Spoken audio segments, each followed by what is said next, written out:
Welcome back to the party, everybody. This is Marty, and I am your host, Lutch, aka the Indian Jesus, here to resurrect the second coming of common sense. Everybody hit that like and subscribe. You know I would do it for you. And let's party. Big shout out to the replay gang. Thank you so much for coming back to watch this, even though you missed the live party, guys. That is the best part. So make sure you're here every Monday, Wednesday, Friday, 8 p.m. Eastern, and sometimes whenever I feel like it. So hit that subscribe, ring the bell, and you will never miss an Indian Jesus live party ever again. Also, head over to theindianjesus.com for your very own The Indian Jesus official merch. Only at theindianjesus.com. All right. So we have a interesting show for you guys today. I wasn't sure what to do because Candace Owens has been doing the damn thing. She was over on PBD. She did an IRL sit down with Destiny, and I wasn't really sure what to do. So I was checking out all of what she was doing, and she just laid the smackdown on Chris Cuomo. So we're just going to be going through the clips. If you do want to see the full podcast, it is linked in the description. But let's just get to the goodies. As always, guys, if you can't hear the video, please do let me know. Candace, your thoughts. State of the Union yesterday, Joe Biden, I think they were late. I don't know how long they were 26 late. minutes till he touched the mic. 26 minutes. 26 minutes till he got to the podium. Okay, so Vinny's following the numbers. He was tracking because Vinny couldn't wait for it. He's like, can we start earlier? Yeah. So 26 minutes. I think he coughed 27 times. I don't know how many times he coughed. He talked about his Trump 13 times. But there's a lot of different statistics that we can get into. Candace, your thoughts on yesterday's State of the Union speech? I'm happy he made it through the end. The bar has been very low, and he didn't die. True. Shout out to M169. Welcome to the party. But yeah, I mean, the bar has been lowered. Can the man make it through? Well, then he did a good job. I think my perception always is that in those 26 minutes, they're giving him an injection of adrenaline in the butt and hoping he stays alive. And he did. Adrenochrome. Yeah, they're giving him something, obviously, just to get him through it, which is really sad. And I think that all of it feels tremendously performative. So you can go over aspects, you can save this person. There's one. At the end of the day, the American people are very awake to what's happening on both sides of the aisle. People are awake. This is why they're distancing themselves from the mainstream networks and to give a speech about even titling it State of the Union, as you said accurately, it's a state of disunion, and you get angry. You get angry at it. No matter what clip. I didn't get angry at all because it was exactly what I expected. Shout out to Guam Tech. Welcome to the party. I was saying the speech could so easily be encapsulated by, hey, all the things? Yeah, that.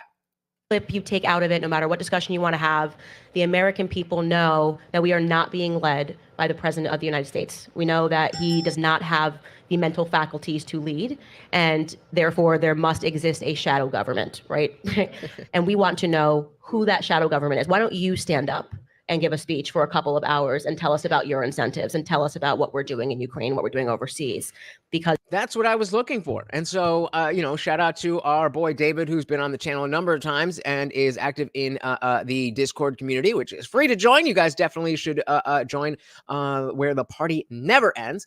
But I was asking him, what is it that, you think an average American took away from the State of the Union address that maybe they weren't sure about what, was going on. And now that they've seen this, they feel better because, and he had a whole 13-point list, and none of it seemed to be anything that I think the average American who doesn't pay attention to politics would care about. And I think that speaks volumes, that what people think is the average American is so far away from what the average American actually is. Everybody is out of touch. As this puppet presidency is nothing short of infuriating for the public to have to sit here and watch. Yup. Oh, hold on one second. Struggle streaming. There we go. Tom. I agree. I felt like he was propped up, and I think that State of the Union address will be known for the tone that he delivered, but not for any messages he delivered. You know, you go back and you look at Obama. Obama did the State of the Union, and we all understood there were 30 million people that needed health care, and this is my plan. Now, we would later find out it's the most inflationary, health care act in the history of mankind. But we knew that he was all about, let's get 30 million people healthcare coverage. So there was something to it. In last night's speech, he was angry. He was upset. He was driving. I think people remember the tone, but you go 2 weeks from now, 2 seconds from now and ask people, what did he say? What was a thrust for America? What was something that's going to change? It's like, I don't know. But he didn't fall down. Vinny. Yeah, well, you nailed it, Chris. New York Post, the front page says he's alive. Like that's the message. But it's like an Easter message. Yeah, no, it's just well, and he is risen, but it's basically the same thing. He is risen. By the way, you got to give him credit. That may be Tom's best joke so far. Yes or no? Tom's the best one. Go ahead, Vinny. But I mean, easy does it, Prince. It was obvious. I mean, and we've been seeing this for almost 4 years now. Every time you hear Biden speak, it's, "Hey, I'm gonna get in trouble. They won't let me do this. They don't." It'd be great to find out who's the they. Who is they? Shout out to Soil to Soul. Welcome to the party. If you are over on Facebook, Twitch, X, Instagram, Kick, Rumble, say hello and join the conversation. Welcome to the party, Soil to Soul. Blinken, if you guys saw when they cut to him, Tony Blinken looked like he was gonna crap in his pants because they're on edge because God knows what's gonna happen. But I think there's definitely somebody else, and this is a big wake-up call for America. You know that this president isn't calling zero shots, any shots, okay? And the reason the swamp hated Trump, he was making the decisions. You never heard Trump say, "Hey, they told me," or this. It was, "I'm doing this for us." And to be fair, if somebody was telling Trump what to do, we know that he would just take the credit anyway. But the point stands. That's why everybody went after him, because he wasn't answering to anybody. And I think we finally now know that cocaine that was lost in the White House, who was using it, and it was Hunter and Joe Biden at the same time. Allegedly. That's according to you. Nobody else is saying it, but maybe you have some context we don't know about. Adam. Well, this might be controversial, but given what we've all said about Joe Biden, I thought he crushed it. Now, hear me out, because I think Chris Cuomo is absolutely right. When you set the bar so low, for the president, whoever it is, and they just don't die on stage, you have to give him an A. Yeah, there you go. There's the New York Post. He's alive. Oh my goodness, amazing. He made it through a speech. The President of the United States. This is the run. There you go. So exactly. It's an Easter So message. you saw in the Wall Street Journal, Peggy Noonan basically said there's still some fight in the old guys still left. So when you basically set the bar so low, as Chris Cuomo said, and you said that like he can't tie his shoes and can't tie two sentences together when he just delivers a very average speech that was somewhat energetic, and you're expecting an F and he does a C, everyone's gonna be like, "Wow, it's crushing. Actually a B." And like that's the whole thing. I mean, we have a bet right now whether he's actually going to be the nominee. And shout out to Soul the Souls, and yeah, he crushed it. All right, the speed right before he snorted it. Good one. Hey, we got Garrett Grant in the building. Welcome to the party. Yeah, he's alive. Is it Frankenstein or is it your president? I'm just following the Henry Kissinger model of realpolitik. I'm just looking at what's in front of me, and the guy's going to be the nominee, like it or not. No, and you're talking to somebody that has never voted for a Republican president in his life, and I'm truly considering Trump at this point. But I think that just goes to show not so much Biden, where this Democratic Party has gone. Yep. My dad was a JFK guy, Bill Clinton, not a Hillary guy, Bill Clinton. But I think most Democrats, as Dave Rubin has basically called me, and he's taken credit for like where I'm at now, I think a lot of common sense, independent, liberal, Democrat with the lowercase d are just like, yeah, I wasn't a Trump guy. I'm not a fan of of some of the rhetoric he uses.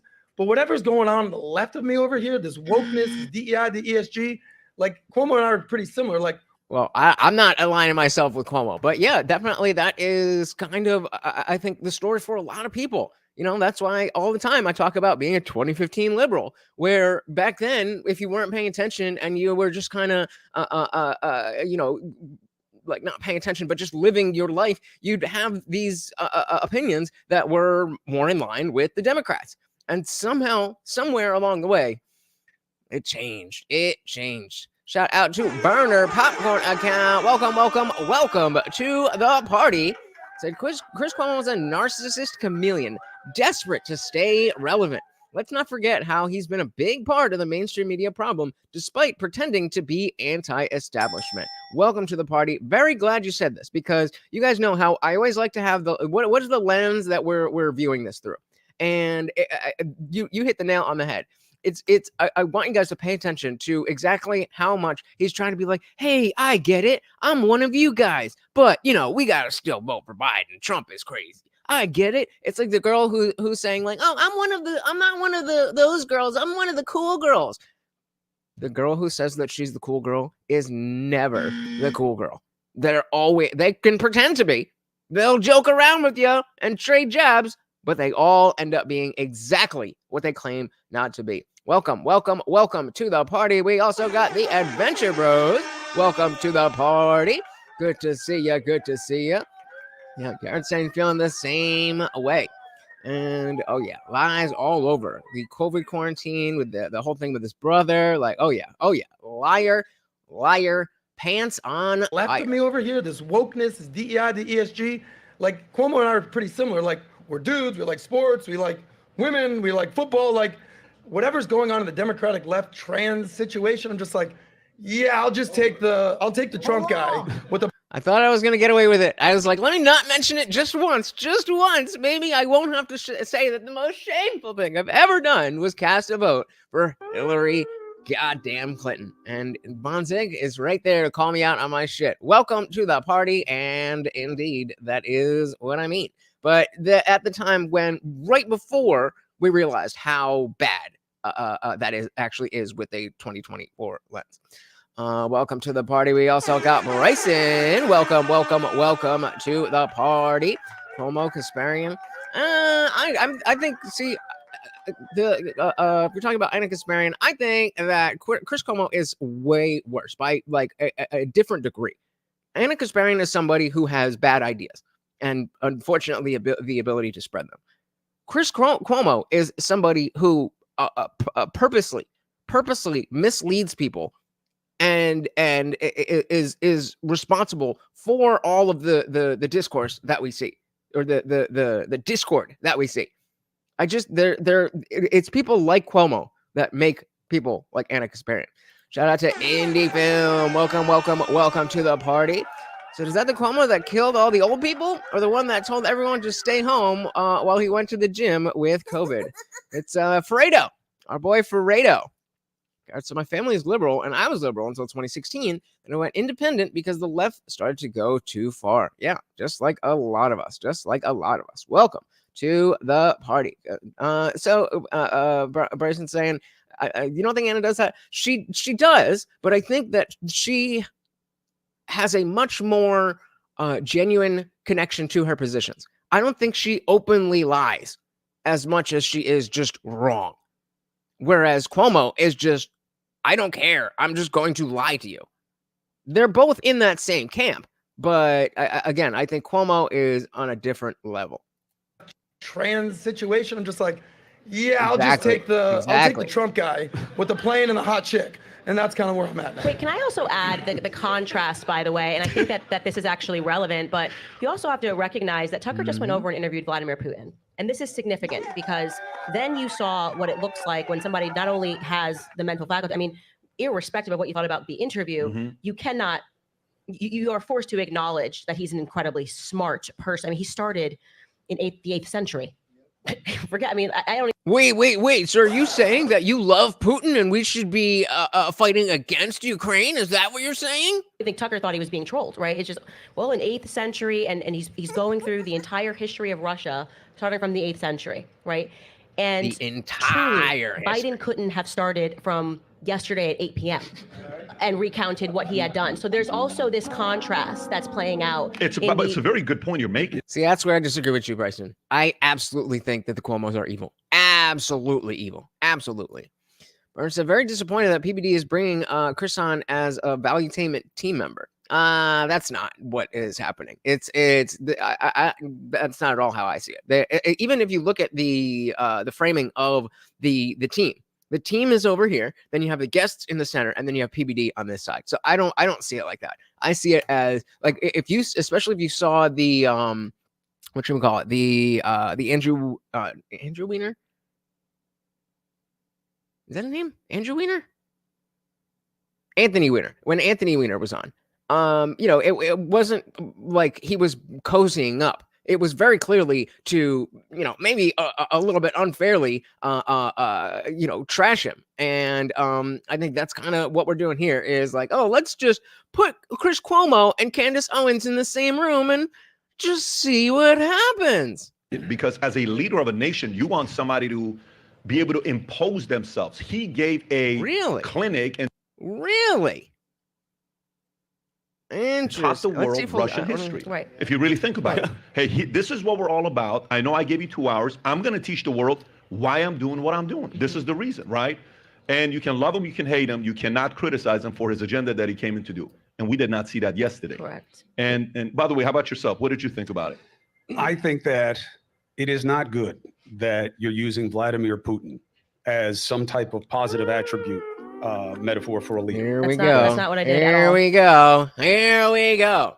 So yeah, I mean, I guess if that's what he said, then that's interesting. But I'll have to see what it is that they do with him before I make a real decision on that. Oh, he's making the rounds.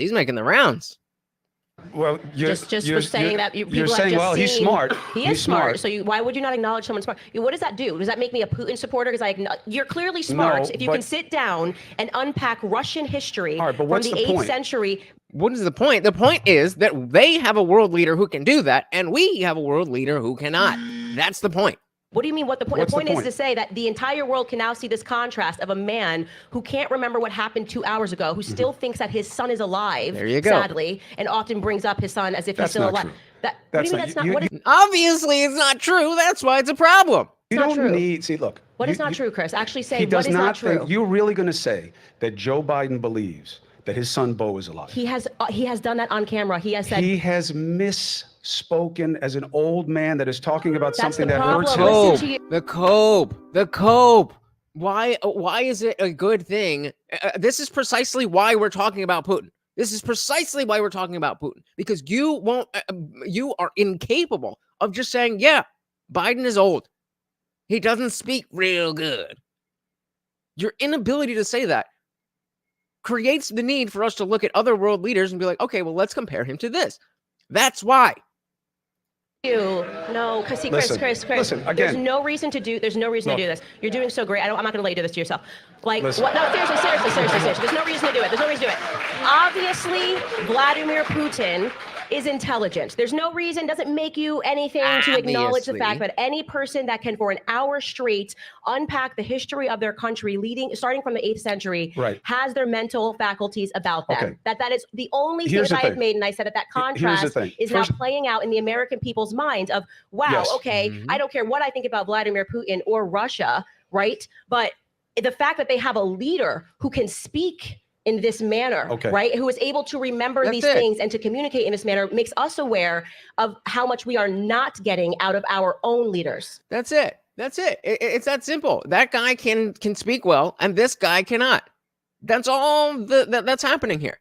And they want to pretend that it's something Picking nefarious about why are you talking about Putin? You must love Putin. You must no.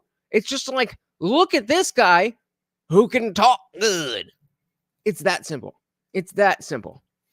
Merson about 30 minutes into Cuomo Tucker and just validated he's a narcissist asshole who will never take accountability for his actions. Well, you didn't need to watch Tucker to know that. That's for sure. Metric of what's the guy's IQ is not enough for me. First of all, he did not give you I'll tell you why. I'll tell you why. Because it's what do you do with your intelligence? You think he gave you an accurate recitation of Russian history starting in the 8th century because Candace just said so. She's wrong and you're wrong. Okay. That's so far away from the point. Whether the facts of what he laid out in a 2-hour discussion from memory were perfect or not is so far away from the point. You have to be purpose. This is what I mean. You know, we had that poll, is Chris Cuomo evil? And we had 50-50. Said yes and no. But he's not stupid. He knows what he's doing. He understands that there is a rational reason to just say, oh, you know, Putin is a smart, intelligent person. And he wants that type of, that, I was going to say rhetoric. It's not even rhetoric. It's just stating a fact. He wants that type of fact, that type of speech to be associated with something negative. And so because of the fact that it wasn't perfectly perfect in the eyes of American historians, then he's not smart. What? Come on, man. Shout out to Zippy, DSM Ali. We also got Dylan in the building. Good to see you guys. Good to see you. Context, as I said, about the David debate. They can take the worst Biden and say, what's the point? Then take the most well-meaning thing from Trump and fall over themselves to make up the point. Evil. Yep, evil. Evil, evil. Of Russian history starting in the 8th century because Candace just said so. She's wrong and you're wrong, okay? He did not give you an accurate recitation. He gave you a KGB doctored look at why it's okay that he wants to reestablish the Soviet Union. That's what he gave. Oh, stop it. Listen, Stop I'm not it. here to play Russia good, Russia bad, okay? Russia has a Then why are you doing that? That's precisely, I almost missed it. Projection. If you don't want to play Russia good, Russia bad, then don't start a game of Russia good, Russia bad. smaller GDP than California. He's So not, what? So like, what? They're also invading a relying country on right now belief just for that avarice. Americans are economically Look, so unintelligible that they're going to believe what I'm that saying the threat is- that we are facing today is Russia trying to reestablish. So this is like Cold War propaganda. We got to move on from that. Okay. But it's just as real now as it was the then. 1960s. And remember, So he doesn't say it's not Cold War propaganda. He just says it is propaganda, but it's propaganda that's relevant now too. in America, these people are allowed to be here right now doing things they could never do in Russia. Never. Nobody can speak out against Putin. He is at over 75% in popularity polls because people know what happens if you answer differently. So if you're, I understand the point that you're making,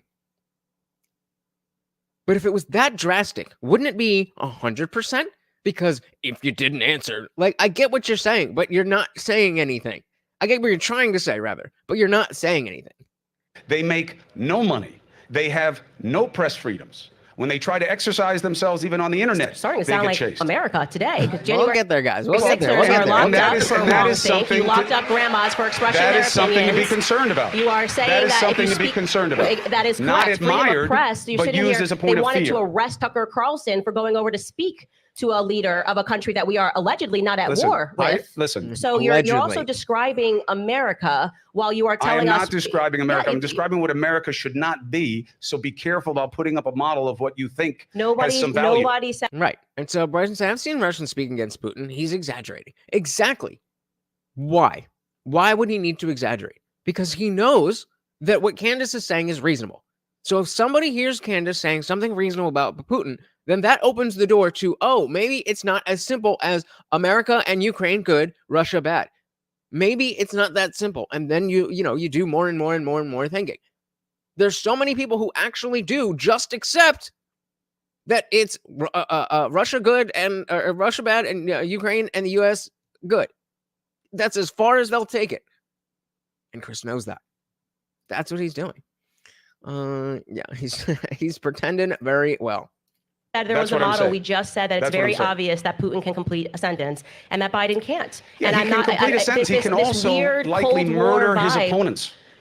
And that's a function of his intelligence also, because it's Oh, good one, bro. Like, what was that supposed to do? He can finish the sentence, but he can also kill his opponents. Who are you talking to? Not guided by any sense of morality. And that matters too. And Tucker making the decision. Gonzalo Lira was just killed by Zelensky. He's a thug. We shouldn't be supporting Ukraine at all, not a single dollar. Even if that were true, which neither of us know whether it is, then that's a policy argument. Have the policy argument. The idea of good and evil, right and wrong, cheapens it. It cheapens it. He's still the only one that's framed anything as good and evil. I mean, I'm saying he's evil, but I'm saying on that panel, he's the only one that's talked about good and evil. Something said Ukraine, so what? Palestine, so what? Misgendering, so what? Undocumented immigrants, so what? Trump, so what? Yep, pretty much. But you just did that. I'm not doing it. I'm doing the opposite. I'm not triggered. That 19? Putin, We're using 19-year-old woke language now that I'm triggered? Okay, Okay, well, I mean, if you got triggered, you got triggered. Like, there is such a thing of being triggered. It usually talks about 19-year-olds because 19-year-olds are the one who get all upset out stupid shit. But if the shoe fits. President said when he's describing something Russians consider etiquette and support, far less messed up than the cheering and clapping at the State of the Union. Great point. Hey, we got Michael McIntyre in the building. Welcome to the party. Good to see ya, brother.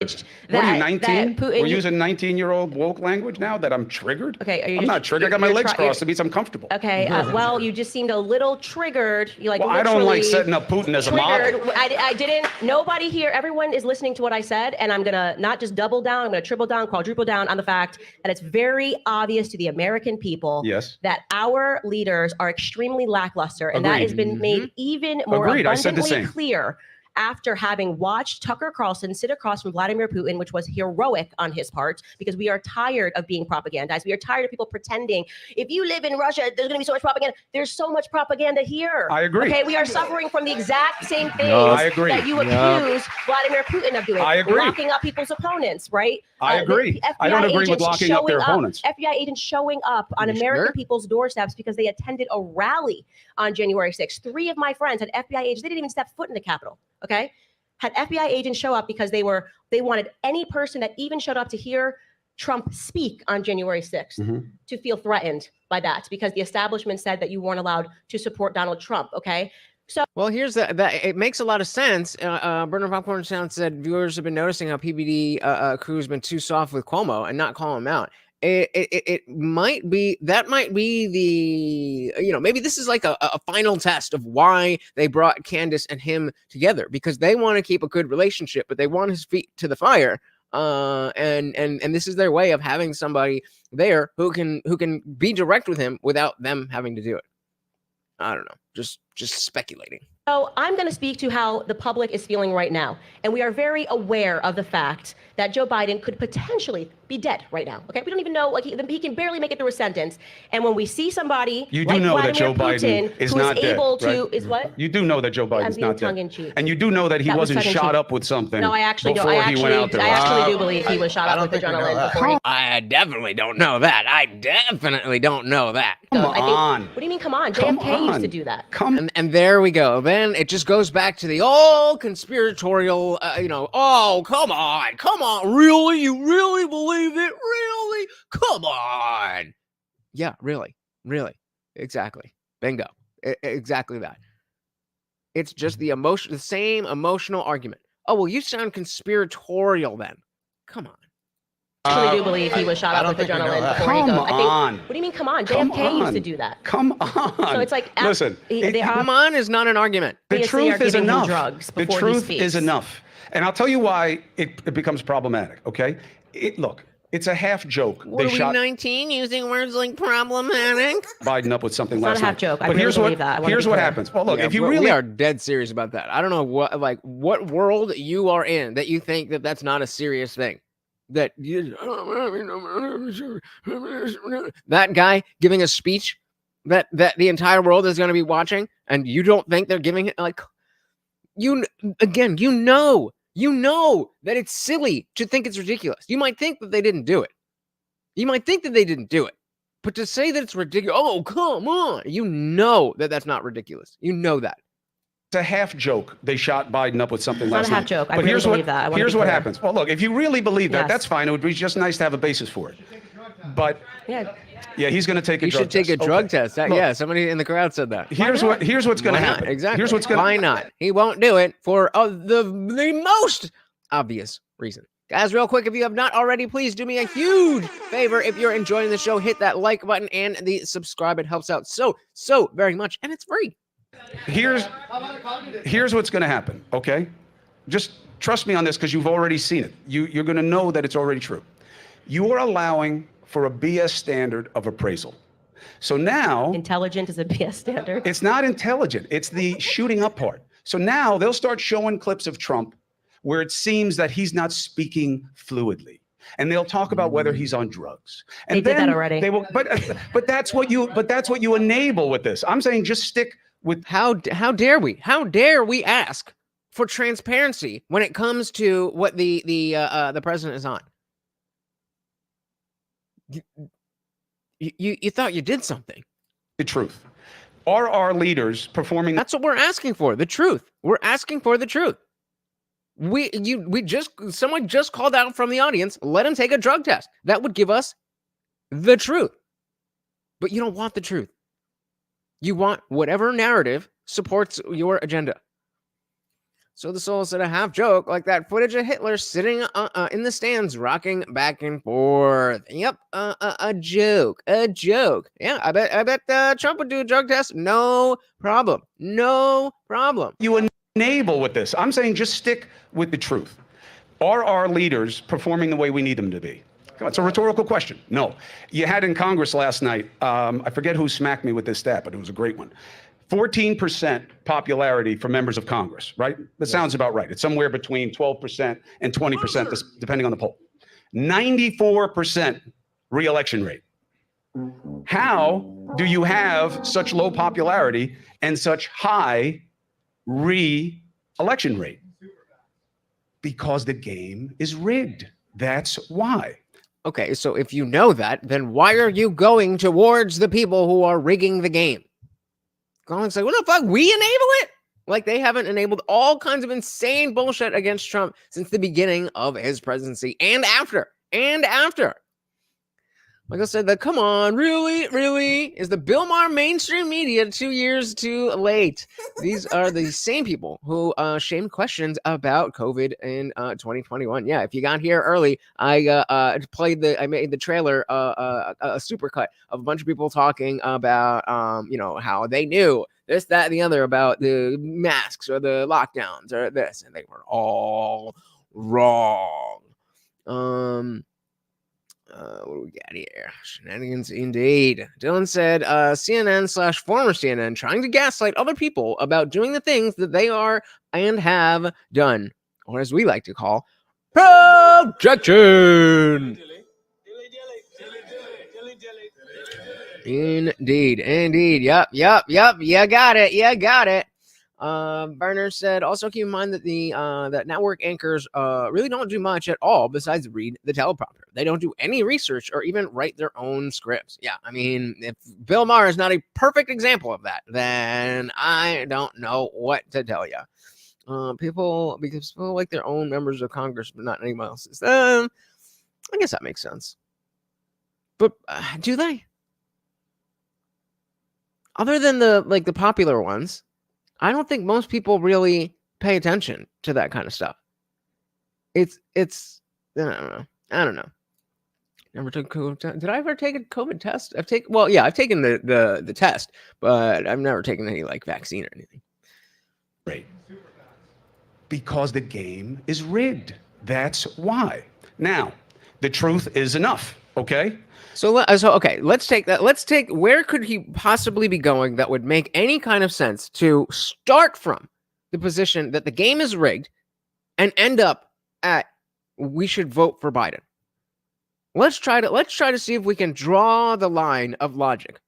He's saying the game is rigged and the truth is enough. That's his starting point.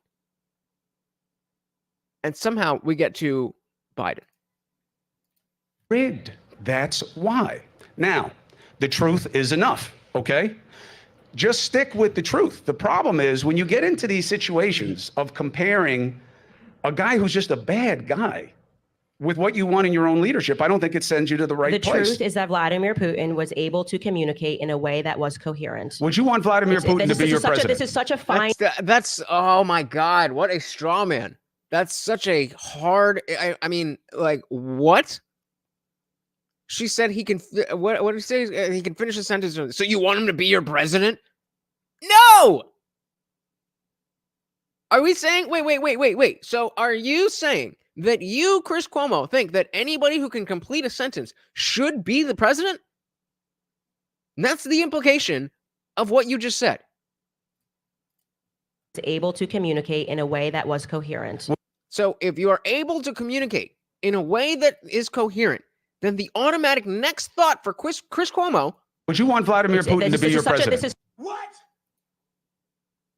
What are we doing? Brendan said, in all seriousness, if I'm concerned about Cuomo joining, it would be that it's a tactic of mainstream media adapting. Maybe. I don't know. Like I said, I'm very skeptical that like Chris Cuomo is just going to go in and slither in and become part of Valuetainment and take it over. And I'd have to see. Yeah, let's see how that plays out before we jump to conclusions. Bernard says, all you got to know is this guy was in the same vicinity as Trump and didn't want to be seen with him. So how has he changed? Cuomo's passed the rules for thee logic straight up into privilege for me and none for thee. Fucking hypocrite. Yep. And he says that's exactly how you got a 14% approval rating because people like their person 80% and everybody else 5%. Fair enough. Yeah. Stupid. Putin was able to communicate in a way that was coherent. Would you want Vladimir Putin to be your president? This is such a fine statement. Would you want Vladimir Putin to be your president? That's not what I said. I'm asking you a question. That's not what I said. I'm asking you a question. But you're asking the question because you still cannot deal with the fact that I have accurately described Vladimir Putin as coherent. He is. There's no question he's coherent. I'm just saying he's smart. So then what are we doing? I think he's an intelligent man, yes. That's all I said. Oh my God, there we got go. There. We can move on. Yeah. Good. Oh my God, we got there. Amazing. Look what happens, guys. Look what happens when you get caught trying to win an argument instead of just having the conversation. It is so obvious to everybody but you when you do it. It's so obvious to everybody but you. Stop trying to win an argument and just have the conversation. Shout out to Adam Vigil. Welcome to the party. Crazy indeed. Crazy. Is he crazy or is he evil? Is he crazy or is he evil? Right? Semantics, all he knows. Mehdi Hassan, I think, is the guy. Is that we're talking about that? Yeah, I mean, come on, man. He's an intelligent man, yes. That's all I said. Oh my God, we got there. We can move on. Good. Listen. Oh my God, we got there. It's just, that's all I said, right? But it's about why you're using him as an instruction. Because I have sat across from serial killers that are intelligent men. Because I don't. Converse. Conversate is not a word, guys. Converse. Conversation. Conversate is not a word. Want them deciding my taxes. Did I say that I wanted Vladimir Putin to set my taxes? But why hold him up as an example? Why hold him up as an example? We are talking about it's like when Trump said Duterte is a tough guy. Everyone was able to comprehend this, so I'm going to reset it one more time. One more time. Okay? We are talking... What happened to stick with the truth? The truth is enough. That's been his whole thing. And then every time somebody says a true statement, he's mad. Like, what... About the State of the Union, I'm talking about the mindset of Americans that understand this is all very performative and the insults to have him up there as if he is the leader of our nation, especially following the interview that we all watched in which Vladimir Putin first and foremost made it clear that he doesn't view our leaders as even leading the country. He views them all as puppets and that he but you're still using Putin as a positive comparison to who we have. I mean, I don't know what I'm missing in terms of the logic. This is how I take it, you are missing. Chris. This is how I take it from the outside. I take it as I want to know everybody's leader on how they are, how formidable they are, and can mine. Of course not. Go up against that leader. If Putin and Biden are in a negotiation table, we're gonna lose. Yeah, that's all I'm thinking about. So for me, I think about somebody being able to sit up against him to say, hey, you got to knock it off with this Ukraine stuff. By the way, let's process this in a different way. We had, I don't know who I was having this conversation with. It's like, well, you know what do you think about this? And what do you think about that? I said, listen, we have 4 years of data, pure data of what happened under Trump. They can't play that same game as, aren't you afraid that he has access to the button? He's actually one of the 46 people who ever who had access to the button and never used it, and there was no wars, right? For 4 years. It was peaceful. We didn't have no Ukraine, nothing, Afghanistan, nothing going on, no Israel, Hamas, nothing going on, right? This guy's here. He's got access to everything for 3 years. What do we have going on? What we did with Afghanistan, they're wearing our uniform now. What happened with Ukraine and Russia, what happened with Israel and Hamas, according to pure data. It's getting worse. One doesn't know how to sit across another alpha and say, check yourself, stop, you cannot behave like this again. That's purely how I process the difference between Putin and Biden. Right. Can you imagine the two of them in the same room? Hey, man, can you, or whatever. If I'm Putin, I'm like, oh, hey, yo, let's go. It's time to do whatever it is that we wanted to do that's going to destroy America. Whatever it is, now's the time. Now's the time. I don't sit there and look at Biden and say, man, I can't wait for this guy to go into the boardroom. He's going to crush it in the boardroom behind closed doors negotiating. I say, please don't keep it behind closed doors. I want to see exactly how he's going to be negotiating. He doesn't give you that kind of a confidence. So if you like, let's see it. All right. So obviously, we have it's starting to get heated. It's starting to get heated, and we're seeing a lot of the typical mainstream or just entry level BS of, well, you said Putin, you said something nice about Putin, therefore you must be in favor of Putin winning a war against our friends Ukraine. Taking that all the way down and making things just must be good or must be bad. And it really raises the question: is this guy stupid or is this guy evil? Is this guy stupid or is this guy evil? And it does. Yeah, Burner said, "I'm really bummed that PBD said he and Cuomo are now good friends." I'm very curious to see where that's going to go, because clearly this guy does not have any credibility. Me too. So let's jump into this one. They are talking a little bit more about Ukraine. I don't know if Don's gotten himself a deal with Twitter for an exclusive show. Oh, wonderful. I'm sure that's going to be fantastic. What are we doing here? What are we doing? Come on. Candace, thoughts on when Biden was talking from stage and he said, we're with Ukraine, and you saw Speaker Johnson kind of go like this, because you got to realize, if you counted the number of times Kamala did squats, 50 squats, her legs have a workout afterwards. Big time. Johnson, 0 chicken legs afterwards. So did you guys notice that? He didn't stand up one time. I was worried about his legs. But I wanted to take a look here. So yeah, if you take a look, I don't know if it's the lighting, but it looks like these chairs are blue and these chairs are black. Am I bugging? I don't know, because I can tell there's colored lighting here, and right here it looks different. They look different. That's what that's what y'all were saying about bringing him on the team. And I mean, if he said it, he said it. But I don't know.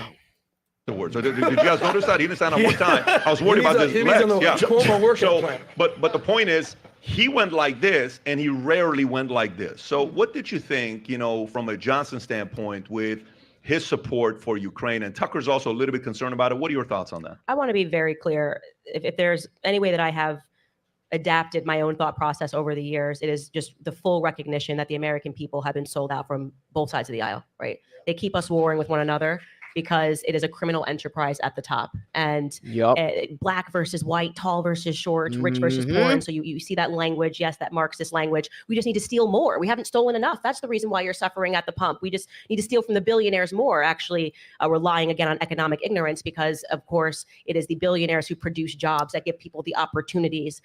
They have their wealth because they're providing opportunities to more people that can, also have that economic growth throughout their lifetimes. That economic mobility is what we fight for in America.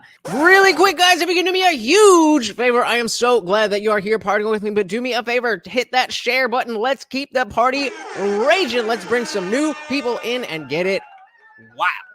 And so I understand it now. I understand it when I see people nodding. I understand what Eisenhower warned against with the military-industrial complex. I understand why it is that the Pentagon just can't find the billions of dollars every time they do an accounting. Oopsies, we lost it, because these are money laundering operations, okay? And it is your money that they are laundering, right? Yep. They never want these wars to end. It is so obvious. There's just... And I was going to say it's so obvious. I literally took the words out of my mouth, because we know this. We know that these companies make money going to war. We know that. We know that there was like a, 5-6 month period where we weren't at war and they weren't happy about it. Their stock price went down. They're like, oh, we got to fix this. Oh, there's Ukraine. How convenient. Oh, Putin is so bad.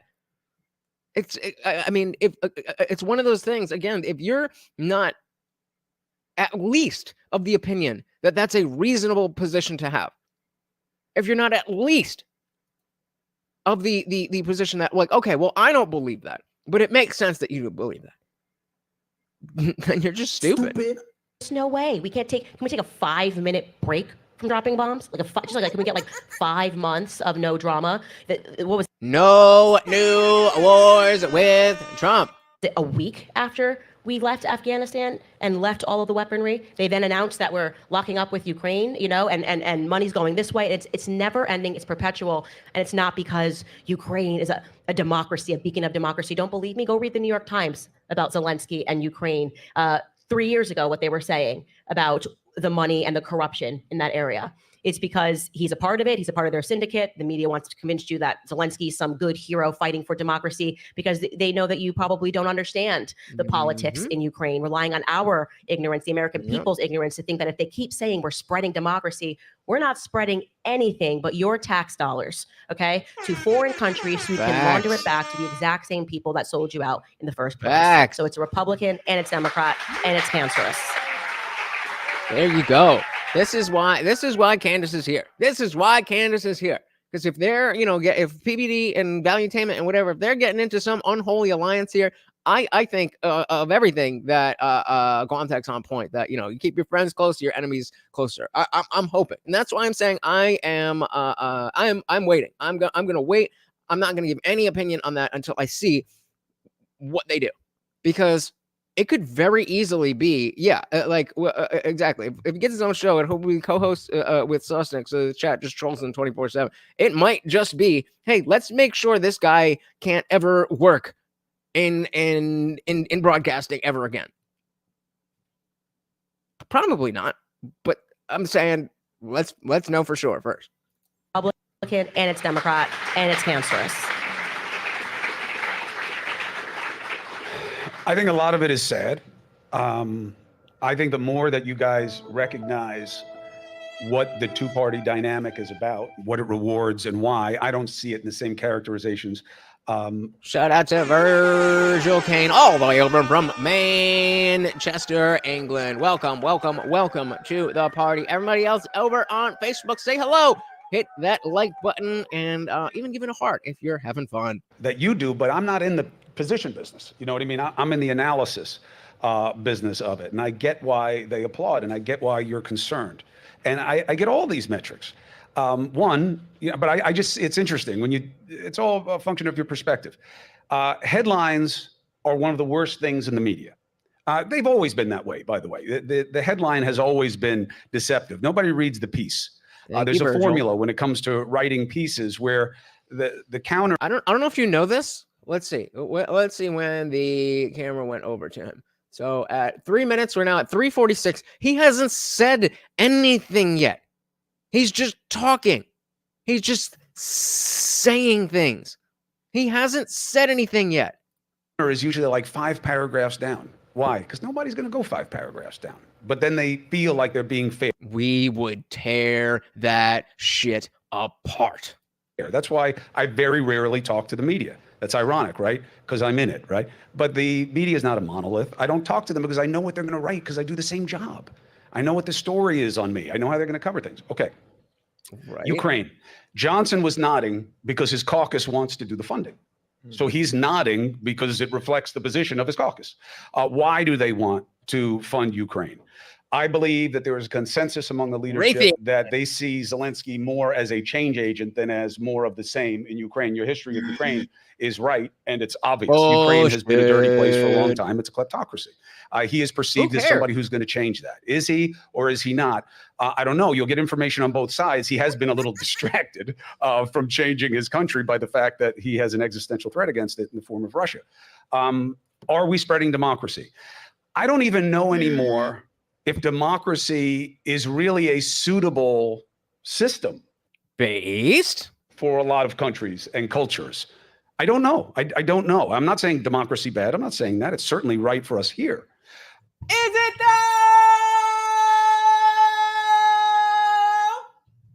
I believe in a constitutional republic. I don't know about you, but yeah, I'm no democracy here. Thank you very much. My rule doesn't work. So let's also not forget that one of Chris's former female coworkers accused him of groping her. There were witnesses. Well, and we believe all women, right? I'm not gonna anything like that. I am not gonna touch it if I don't know what's good. I don't care if I like the person. I don't like the person. Playing around with that stuff, I don't want to do it. I just don't know that that's what America should be in the business of doing. Do I understand why they do it? Yes. Do I think it's interesting? And do I have my own locked-in frame that I can't get out of, which is what I see of a lot of people in politics? I do. I can't get away from my I want to pick the right word, but I'll just go with this one.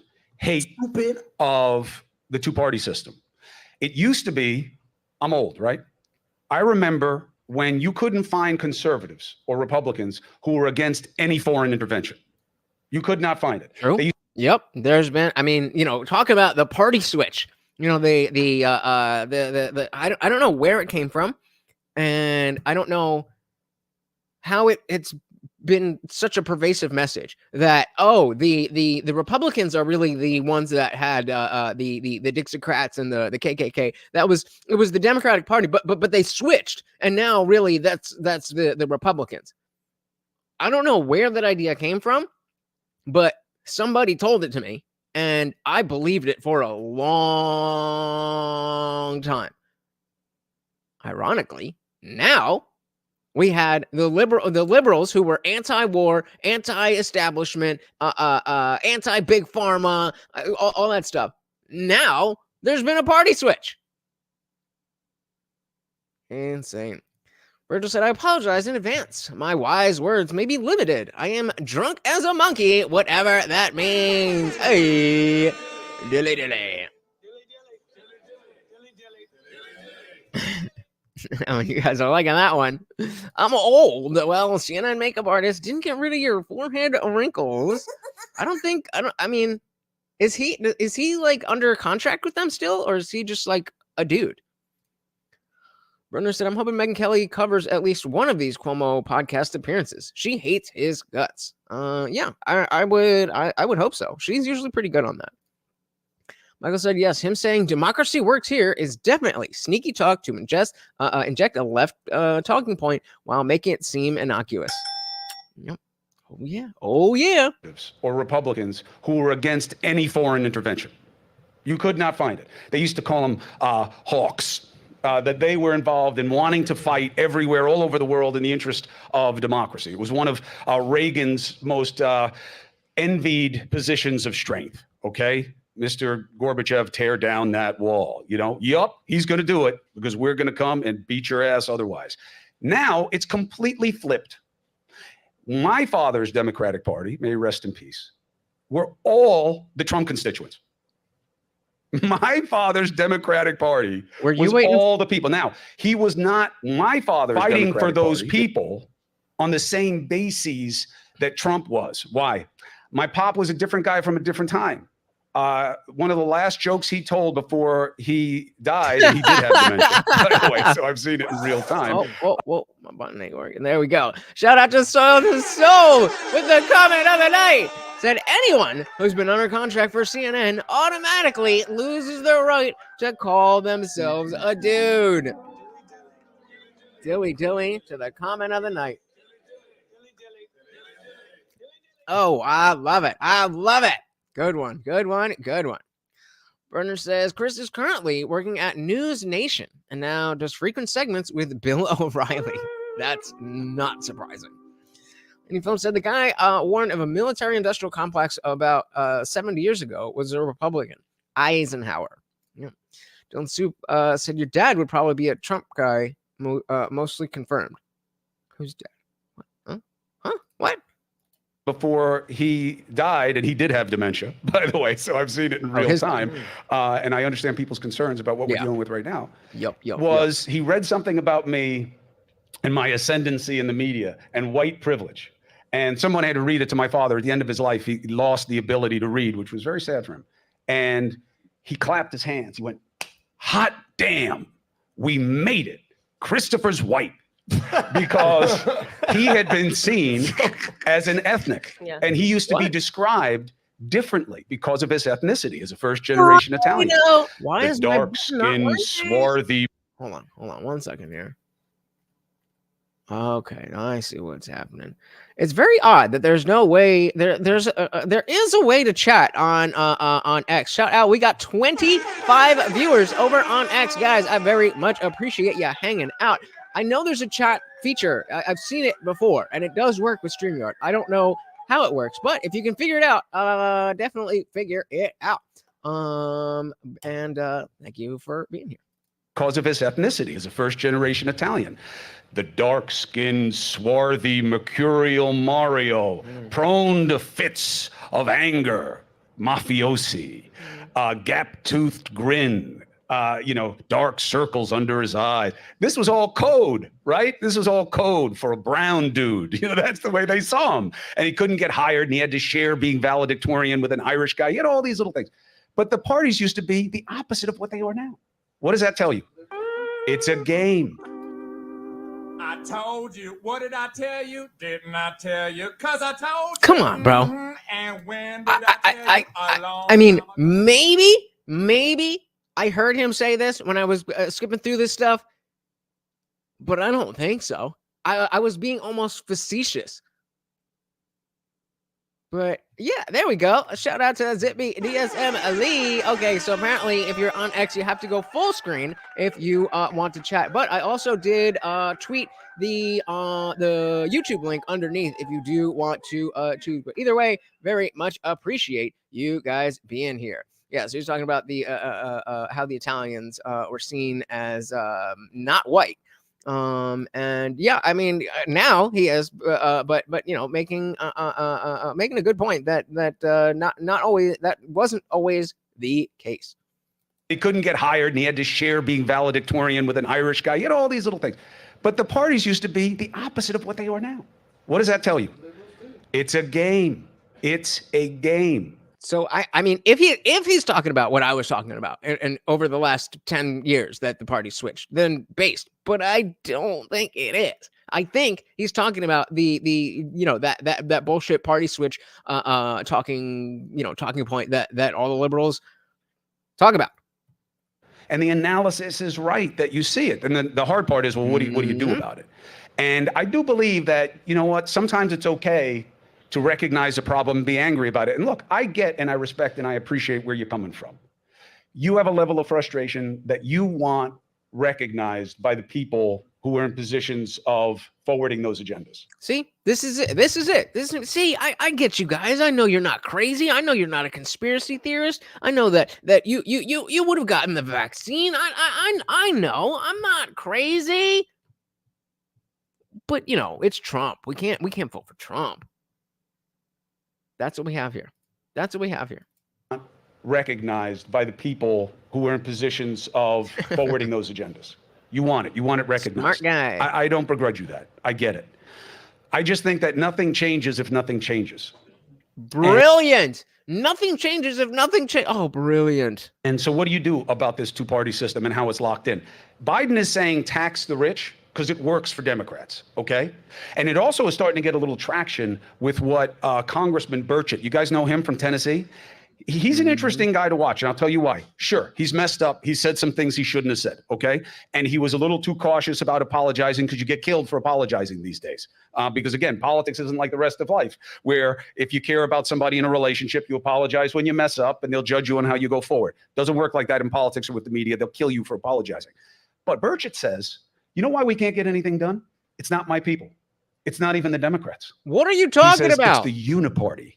And he says it like you'll know what he's talking about, which we do know what he's talking about. These are, again, this isn't new stuff, bro. This is stuff we've all been talking about for the last 20 years. The uniparty. So it's this idea. It's this crazy idea that both the Democrats and the Republicans as well, they're like working together, and they seem to be opposites. But in reality, behind the scenes, it's crazy. I know. But the uniparty, and you'll get it. You'll get what I'm saying when you say it. Like, shut up. Yeah, philosopher Cuomo. In a parallel universe, Chris would be a used car salesman trying to lock you into a 30% interest rate. Ooh. Yep. Cuomo should just own it and get a projector tattooed on his forehead. Fair enough.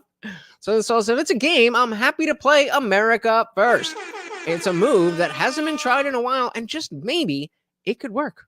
Just maybe. I definitely would be down for that. He says it's the uniparty. And he says it like you'll know what he's talking about, which most people won't. What uniparty? He's talking. Yeah, most people have no idea. Uniparty. What is that? Talking about the corporate interest and the lobbyists that strong-arm people on both sides of the aisle, as Candace Owens is saying. And he says it right out there, which is why a lot of people don't like him in politics.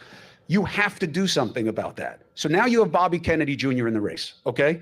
Whether you like that or you don't like that, obviously that's your right. I have him on the show. I get crushed for having him on the show. Okay. Why do I get crushed for having him on the show?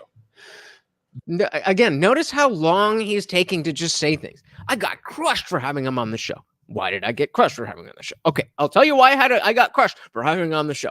You're just talking to talk. What is it that you're trying to say, bro? Say the thing. Because you're going to get Biden elected. Now, early on, they thought he may take Trump voters. That never made any sense. A guy named Kennedy, I don't care what he says about vaccines. Eventually, he's going to read as a Democrat because he is a Democrat, right? So he's hurting Biden. You're going to help Trump win. Here's my point. Again, I'm old enough. Do you remember Ross Perot? You remember that election? Of course. Do you remember what happened within the ranks of the GOP after that election? Anybody? So you'd had 1994, right? The election that took my father out. He wasn't supposed to run for re-election. His numbers were in the tank. His personal favorability was high, but his job performance was low. The economy sucked, and the dominant social issue at the time was death penalty. And my father would not shut up about the death penalty being wrong. He could not say it enough. And it was at 65% in his own state, and he wouldn't shut up about it. But that's who Pop was. He was about the politics of a skim's going to happen. Okay, so do you support them sending that $60 billion to Ukraine, the next $60 billion? Yes or no? Yeah, it's simple. I understand. No, we want I know you do, but here's. I got 5 more topics I want to go through. So I know, but that's what we're saying. The reason I pause matters. No. Yes or no. But here's the thing: how many? Bruh. And then you're going to sit there and talk about, these politicians, it's a game. Motherfucker, you're playing a game right now. Yes or no? But look, again, I love this guy. But here's why. I wouldn't be here if I wanted to duck, right? This is not a comfort zone, all right? Here's the point. Journalists should not. So yes, that's what you can surmise from that. If they won't say no, then it's a yes. Be in the business of taking positions. Okay? They shouldn't be, because but if you want to God. Oh my God. That's his cope. Well, I'm a journalist, and journalists shouldn't take positions because journalists aren't people. Journalists don't have biases. Journalists don't have ideas. They don't have wants and desires. So we shouldn't take a position. Because if you take a position, only then as a journalist do you have any feelings, thoughts, emotions, or positions. It's only once you say it. If you don't say it, then it doesn't exist. Stupid. This is the argument that he's making. Wanted to duck, right? This is not a comfort zone, all right? Here's the point. Journalists should not be in the business of taking positions, okay? They shouldn't absolutely be. should. Because, They but if you want to absolutely do full transparency, do full transparency. Okay. Okay, but you can't do both. You can't do both. You can't be transparent without taking the position. Being transparent means telling us which position you have. You're speaking out of both sides of your mouth. You don't have to take a position, but you should definitely be transparent about the positions. Well, we know that. Well, that's not true at all. They took a very strong position, but just one. Orange man bad. That was a very clear position. Ukraine good, very clear position. White man, racist, bad, white supremacy. These are all very clear positions. So this is just a talking point. This idea of we shouldn't be taking positions. You take positions all the fucking time. You just don't want to tell what your position on this is right now. They shouldn't be because, but if you want to do full transparency, do full transparency. Okay, fine. And now after I give this answer, people will say, you'll never be fair to Ukraine again. No, I don't think they should give them the money. Why? No, don't clap. Don't clap. We're not. Oh my God, you fucking moron. You fucking moron. They're not clapping at your position. They're clapping in jest at your ability to just answer the fucking question. Right over his head. Right over his head. Fair to Ukraine again. No, I don't think they should give them the money. Why? No, don't clap. Don't clap for me. Don't clap for me. For me. Clap. Don't clap. Don't clap. Don't clap. We're clapping because you gave It's us not, yes or no. but here's the thing. You shouldn't want journalists to say, hey, where are you on this issue? Why? That only makes sense if you assume that the journalist does not have a position and that asking the question creates the line of thinking, well, I hadn't thought about it. Now let me think about it. Okay, now I've landed on this position. If that were the case, then I would agree that yes, let's not have these people take a position. Let's have them just know the information if that were possible. But it's not.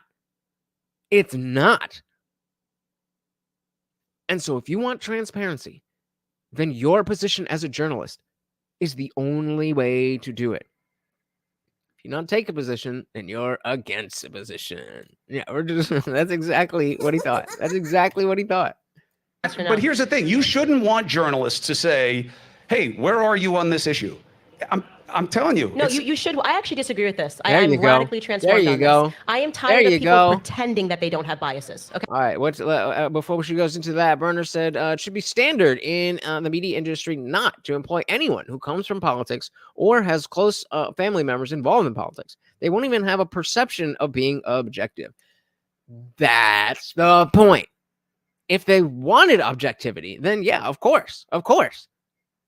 What they want is perceived objectivity. They want you to think that they're being objective. They don't want to be objective. They have no desire to be objective. That would fuck them if they were objective. They just want you to think, yeah, that perception of being objective. So he's saving the transparency for later, like leftover pasta water, starchy and cloudy. No chance of meatballs. Ooh, Cuomo is an anti-positionist. Apparently. Chris just being in the media industry to begin with is a problem. Yeah, agreed. With this. Hey, where are you on this issue? I'm telling you. No, you should. I actually disagree with this. I'm radically transformed on this. I am tired of people pretending that they don't have biases, okay? Bingo. I actually want to know what you think and what you believe, because trying to sell it to me as a neutral narrative, like I am very honest about my biases up front. I will tell people what I think. And that makes it much more honest for us to assess why it is you are telling us something in a certain way. And here's the thing. Chris Cuomo knows this. But you can't play both sides if you are apparent about the fact that you're playing both sides. You just have to stick with one issue at a time, and well, this is a different issue and that's a different issue. Again, there's no principles at play. There's no values that will dictate what that position is. It's just what is going to help me, what is going to be more advantageous politically. I'll go with that. Contradicts what I said yesterday? Oh, well. Also, there's only one position to them, the one that is passed down from the powers that be. Yep. Candace is absolutely right. Burgess said, boy, she's a baby doll I wouldn't say no to. Oof. Oh, oh. Like I said, people should admit biases. News should be facts only. Yeah. And the notion that these people don't have a bias is not a fact. It is the opposite. Or said, I hate how former political operatives leave an administration and immediately get jobs at MSNBC or Fox News. It should not be an accepted practice. Agreed. So the soul said, honestly, makes it possible to have an actual conversation instead of obfuscation. Can't have that. Bingo. Exactly. Yep, they're being fake and pretending, try to control the narrative to artificially inflate value for profit. Yep. And that makes it much more honest for us to assess why it is you are telling us something in a certain way. It's the pretend. We're not biased at CNN. But it's slippery because then people start trying to persuade you of their position. It's not persuading. They're already doing that. That's already what you're doing. You're already trying to persuade people of your position. What we're saying is that you should just stop pretending that you're not. This is what I think, and let me tell you this is the reason why I think it. Okay. Now you can go and listen to what he thinks and why he thinks it, and you can compare. Fine. I don't agree, but I'll play it your way. The journalists are not neutral. No human being is neutral, meaning objective, meaning 50-50 on anything. Everybody's right. So if you want transparency and stick to the facts, then we need to know how far off of 50-50 are you before we know what the context of what you're saying is. Got feelings. It's about fairness. The standard is always fairness. Fairness is allowing people to hear 100%. All the perspectives. That's it. 100%. But okay. I think that there's a slippery slope when your journalists get into telling you why they think what they think. I think it should be. Okay, explain. I guarantee you, nobody's going to hold them to that claim. That you get on a slippery slope when journalists get into telling you why they think what they think. Nobody's going to hold them to that. Why is that a slippery slope? In what way is that a slippery slope? In what way does that create any harm to the integrity of what's being reported? Be about the audience and the players and that, and not them as much. But fine. Why do I say no? Not for your reasons. I say no because I believe we do not have the transparency. And we do not have the efficiency in government of telling you why they're doing what they're doing and why it makes sense. Can I simply what? Say no because I believe we do not have the transparency. We do not have the transparency. That's what we're asking for. We can't have transparency because we don't have the transparency. What? This is a real person. This isn't AI. This isn't a video game. This isn't a TV show. This is a real motherfucker saying this shit in real life. We can't have transparency because we do not have the transparency. All right, let's go through this because he's just babbling. So, okay, we don't have transparency because we don't have transparency. I say no, not for your reasons. I say no because I believe we do not have the transparency and we do not have the efficiency in government of telling you why they're doing what they're doing and why it makes sense. Can I simply? So we can't tell you why we're telling you what we're telling you because why? What? It's one of us. It's either him or me. One of us is NPC glitching. Transparencyception. Welcome to the party. Unwanted foe. I'm gonna try this one more time. I was close. I got there with we can't have they were talking about giving your opinion on why you think what you're reporting. They said no, because we don't have the transparency. Like, okay, yeah, that definitely don't make no sense. But At least I was understanding the words. But then he gets there, and that really don't make no sense. That don't make no sense. One more. Efficiency in government of telling you why We don't have the efficiency in government of telling you they're doing what they're doing. So we can't tell you why we're doing what they're doing because we don't have the efficiency in government of telling you why we're doing what we're doing. And we also don't have the transparency of telling you why we're doing what we're doing. What? He really just said that. He really just said that. We're talking about, should a journalist let you know their biases? Should they be upfront about why they're telling you what they're telling you? AKA transparency. And Chris Cuomo just said, I say no because we don't have the transparency nor the efficiency in government of telling you why they're doing what they're doing. They can't tell you what they're doing because they can't tell you what they're doing. And because they can't tell you what they're doing.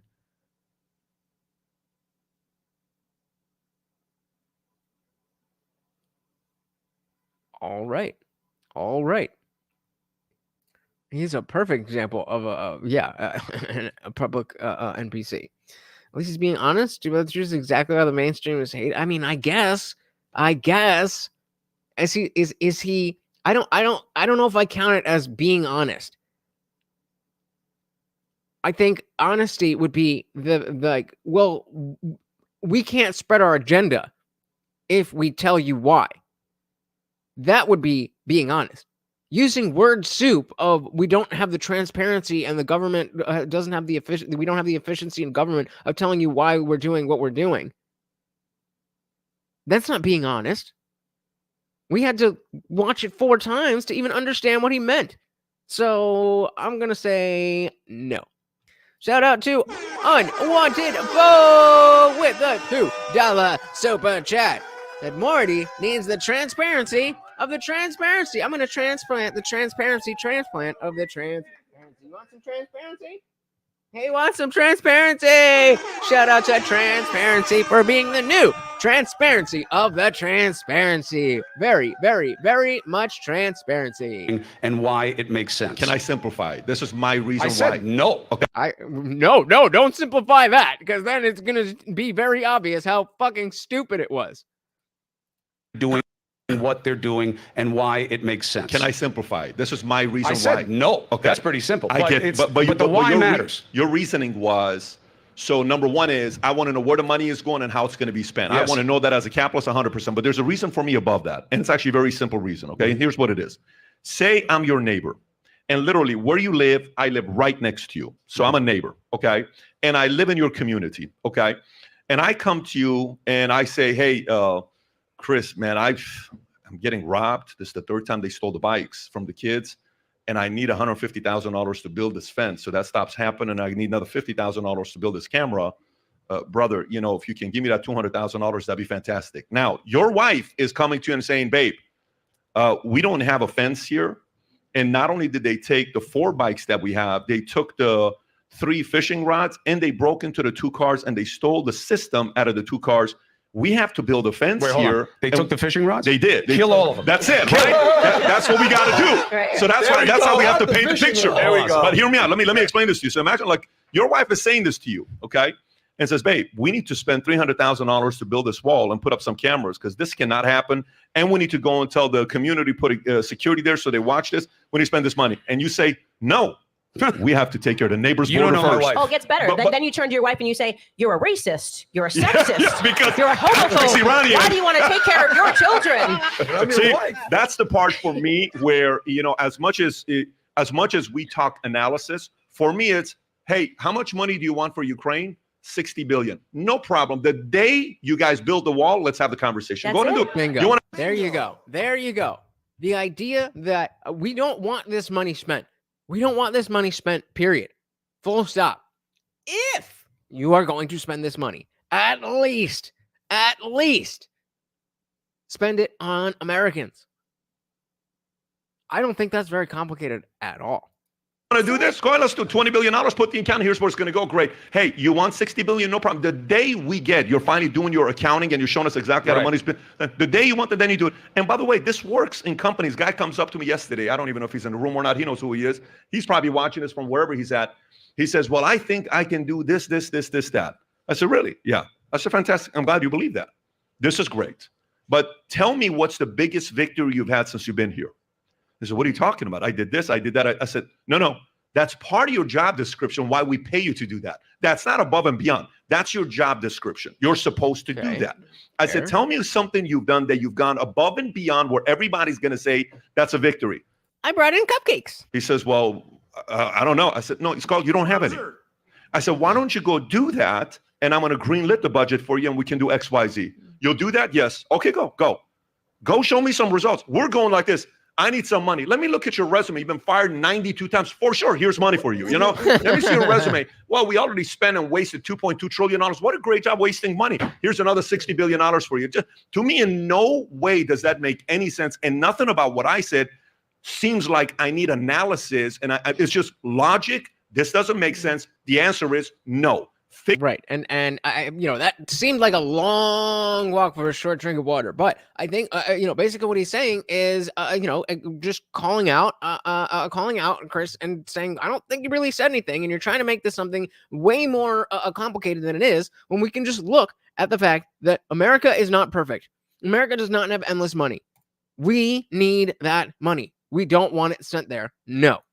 That's the end. It doesn't need to be, well, because this, that. No. Money is finite. Well, I mean, obviously they could print more, but that's a whole other thing. And we need it here. So I said, I don't understand the legality of sending our tax dollars out of the country without people's vote, period. We revolted over a, 2% tax? Maybe time. And it's just logic. This doesn't make sense. The answer is no. Fix the border, fix America, fix our issues. Then let's go fix Ukraine. Yes. Till then, Ukraine is not in my top 50 list of priorities in my life as an American. That's me. That's me. That's how I process it. I said shit. Me too. I mean, goal or game over on that. Goal or game over on that. Somebody fucking write America first in the chat. Come on. That said, you can tell PBD comes from insurance sales. That going above and beyond shit is a constant conversation. Oh, and he tells long stories with a good point. He can get there a little faster, but time to water the tree of liberty. Brennan Popcorn said, my new podcast, Trainwreck Dream Team. Chris Cuomo, Adam Sosnick, Ethan Klein, Destiny, Crystal Ball, Hassan Piker, Cenk Uygur, Nick Fuentes, Owen Benjamin, Tim Pool, and Andrew Tate. Damn. All right. I definitely would watch that. We got goals all around. There we go. Hey, shout out to, is it Levi? Either way, welcome to the party. Good to see ya. All right, well, that's 50 list of priorities in my life as an American. That's me. That's me. That's how I process it. I think there's an argument for the priority to be higher, certainly among the leadership, but there's a fundamental flaw in the analysis that does matter, which is it's not a business. And if you it's the largest corporation in the world, but it doesn't get run as a business. Maybe that's the fucking problem. That was what I was saying. Maybe because I was listening to this schmuck 9 years ago. That was exactly my mentality. Well, yeah, I mean, he's a great businessman, Trump is, but I mean, we don't want to, I don't remember which one I said first. I think I said Levy second. Wait, I'm gonna go with, I think Levy was second, right? Levy? Just say right or wrong is Levy. I don't know. I want to get it right. Yeah, he wouldn't even show up. But yeah, the shit. What was it? And if you the largest corporation in the world. Oh yeah. This mentality that that America shouldn't be run like a business. Like maybe it should. All right, there we go. Levy, welcome, Levy. It's like, holy shit, Tim Pool would lose his mind. Or as Tim Pool would say, he would lose his freaking mind on that podcast, of course. I'd post to see it too. Love to see it too. Yeah, I said shit. Me. But it doesn't get run as a business. It doesn't get run as a business. Not at all. Not even close. I agree. They're not even concerned with their capital requirements. There is no accountability. It's not even their money. It's not even their investors' money. True. They're playing with house money. That's why they never know the numbers. And the game has convinced you that it's not your money. So are they going to invest in Ukraine? Yes. Why? Because they think it's good for them. Because they think it's the right thing for them to do for them. That's why Johnson was doing this. For them. And he lives by the good book, right? What about Hawaii? So Hawaii goes through this horrible situation that we all watched on TV, right? The governor was on TV the other day. Did you see him? Nope. You know why? Because he was on News Nation. That's why. And you guys are all watching Fox or whatever you're watching. So he came on again because people have forgotten him. This is America, right? This is Hawaii. What the fuck is your point, man? And come on. He says, you guys said that you'd be here for us. I can't get housing for any of my people because they're all short-term rentals and it's a vacation market and people are priced out and I'm having to pay this money and we're going broke and nobody will help us. He couldn't even get on TV. You see, that's the game. It's about where your efforts are concentrated in that moment. What excites me about that, buddy? So they're going to get their money because the Republicans and the Democrats think it's in their interest to give it. So if you like this clip and you want to watch, definitely remember to paint your roofs blue and buy blue cards. That's all we gotta say about Hawaii. I mean, damn. Yeah, at least, again, I'm glad it's not just me. I'm glad it's not just me. So we're moving on to a different clip where they're really getting into the specifics of the election. You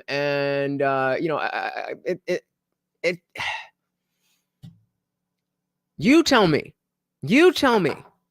if this is a man who is being honest. Maybe somebody who's caught in the wrong crowd and genuinely believes the things that he's about to say, or if this is a man who is evil and knows that what he's going to say is bullshit and says it anyway. I genuinely don't know. Like that whole thing of we can't have transparency because we don't have enough transparency and the government doesn't have the ability to tell you what they think. I think he might just be stupid. Oh, Jesus. So I detect not the slightest amount of honesty. Absolutely none. We're getting there. What I would want to ask you is just with that time and that distance away from the network, what is your actual perception of the people that follow Trump, the people that believe in Trump, the American people that support him and want to see him back in the office? Like, what do you actually believe about those individuals? They're all stupid and racist and horrible and the world's gonna end. One, that you don't have one individual, right? You have different groups of people who support, whether it's Trump, whether it's any alternative to the left, right? You're going to have different buckets of people. So did Hillary Clinton make a mistake calling Trump supporters deplorables? Of course. Yep. Of course. That's easy. Did she mean it the way that it came out? Yes. Probably. Of course. I don't know. That's easy. Facts. Stupid can definitely still be evil. That is very true. I don't know. I know this much. I know she says no, but you don't have to care about her answer. But that's politics and that's media. He has them all the time, just cycling in and out. He sets them up, he gives them money, gets them jobs, they're out on their own, and then he brings in more. Did Kellyanne Conway mean what was ascribed to her when she said alternative facts? No, it's not. This is your reality. This is my reality. What time is it right now? That's a fact. What's the temperature? That's a fact. How many people are on this stage? That's a fact. You say the only thing that matters is what time it is. I say it actually matters more what the temperature is. I'm using an alternative fact to make a different argument. It's not different realities. That's what she meant. Did the media give her the benefit of that? Hell no. Why? Hate her. Wanted to beat her down. Kellyanne's been a friend of mine for over 30 years. So I understand this. That's the way it gets played. Clinton made a mistake. Clinton made a mistake. No, she didn't. The mistake would be if you said something that you didn't mean. Or unless you're saying the mistake is that she said what she actually means. She does actually think that. In the Kellyanne Conway thing, she actually did mean the more charitable interpretation.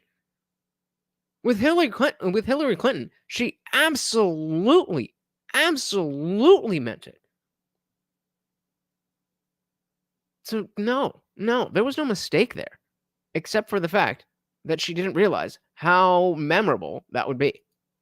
I had a very strong feeling that Donald Trump was going to be president of the United States in 2015 and 2016. Why?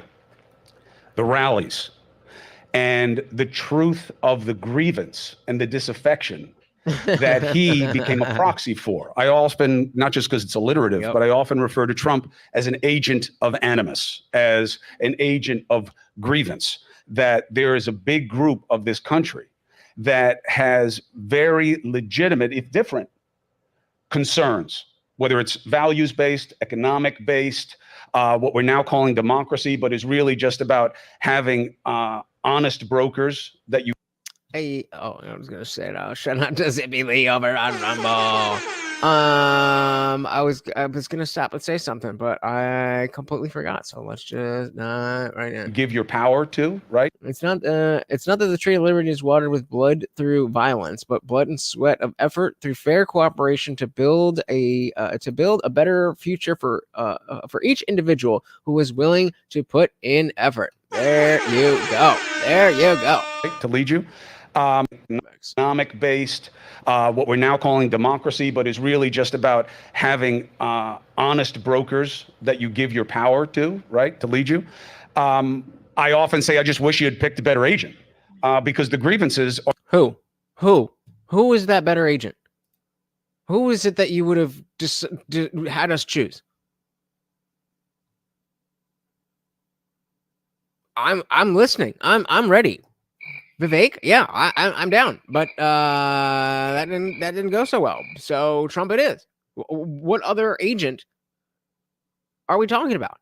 Are very legitimate, and it was a mistake to understate them. It was a mistake in any situation, as we both know. It is always a mistake to discount how somebody feels when they're in pain or when they're scared or when they're angry. The worst thing that you can do as a parent, I'm sure, well, you're just getting into the game, but listen to the ghost of Christmas future for you with the kids. When your kids are upset and you look at them. Candace does call him out on this at some point. It's like, oh, the people will go back and find everything you said and match it up to what you're saying right now. So make sure you ain't full of shit. I mean, you say, you really shouldn't feel like that. You should. That's going south immediately. Works great with spouses also, by the way. So in politics, you don't blame people for how they feel, right? My father used to joke and say, nobody's ever going to say to you, hey, you don't like your taxes? Make more money. Be more valuable to the economy, and you won't have to worry about what you pay as much. You're not getting their vote. I promise you that. Based. Yeah, that is what you should do. So I think that the mistake that they made was not speaking to the people that Trump wound up representing. Instead, they just decided to blame them for their feelings and say, you're an idiot to vote for Trump. Yeah. So instead of talking to me about why I'm voting for Trump. All right, let's just take a little trip down memory lane. Chris Cuomo 2015. Let's just see what we've got. 11 years ago makes his debut. Let's just do. All right, let's see. Have you given consideration? I read somewhere that you said if I fell behind badly, I'd get out Are you thinking about when you would get out of this race? Not even a thought. Not even 1% of a thought. Look, it's a phony deal that was perpetrated on the public. I was asked a simple question by Chuck Todd at Meet the Press, and I gave a very honorable and honest answer. I said, sure, if I was doing terribly, like some of these people, I wouldn't stay in. I mean, who would stay in? But I'm not. I'm leading every single poll. One poll came out yesterday, 30, or the other day. I'm at 35%. This is from October 6th of 2015. Nationally, 35%. I'm 20 points ahead of everybody else. Why would I get out? So they asked me a question, and instead of saying like these politicians, I watch these guys that are down at 0 and 1%, and they ask the same question. Will you think about it? Oh, I'll never get out. I'll never get out. And you know they're going to be out in the next 2 weeks. Okay, let's say that because that's I understand where your take is on them, but because there's contraction. I'm not going anywhere, Chris. I'm leading every poll. I'm leading every state. I'm not going anywhere. Okay, I mean, I'll answer it a little bit differently. I gave a very honest answer. I said, look, if for some reason I had no chance and I collapsed, and they take that and said, oh, maybe there's a little weakness in Trump in terms of the answer. There's no weakness. I'm not going anywhere. I'm leading every poll, and I'm gonna win, and I'm gonna make our country great again. That's what I'm not in this to have. Indeed, he would go on to do so. I'm in it to make our country great again. And right now, I'm leading. I'm winning by big numbers. Right, but there is contraction. Really big numbers. There is contraction. I'm not getting out. There is contraction, though. I'm not talking about you getting out. That was one question. The next question is, depends on what poll you look at. If you look at some of the polls that came out 2-3 days ago, I mean, the NBC poll I was at 29. The OAN poll I was at 35. That came out 2 days ago. But there is 35. Right, but there is contraction. Your numbers are coming down a little bit. Others are moving up. It was a 20-point lead. Right. Yeah, I mean, there's contraction in your mind, Chris, because everybody says. In the meantime, there's contraction. There's contraction in math. It's math. It's not my mind. 29 to 24. That's math. That's not my mind. Why aren't you quoting the polls where there's a 20-point? I'm just showing the New Hampshire and the Iowa one. My question is. So not super bullish on Trump. Where were we here? Everyone assumed Hillary would win. Oh yeah. I remember. Well, it was the New York Times that had on election night, 98%, 98% for Hillary Clinton. One of us, this interview is killing Cuomo's future prospects. Well, apparently his future prospects are at Valuetainment. If what you guys are saying is correct. It's well past time for an agent of animus to speak for the public. Shit has been corrupt for too long now, and it is okay to be angry about it, which is something that they've told us. They've said it's time to, get out in the streets and do this, that. They were just talking about different stuff. But if it's okay for them, it sure as shit is okay for me. I said Trump on Coke is super Trump. 2024 Cuomo. In 2015, I thought Trump would win. Lies. 2015 Cuomo. When you getting out? What? Burner Popcorn account said CNN and all of the networks used Trump for ratings during the 2016 election cycle because they didn't think he had a chance in hell. The media is to credit for Trump getting the GOP nomination.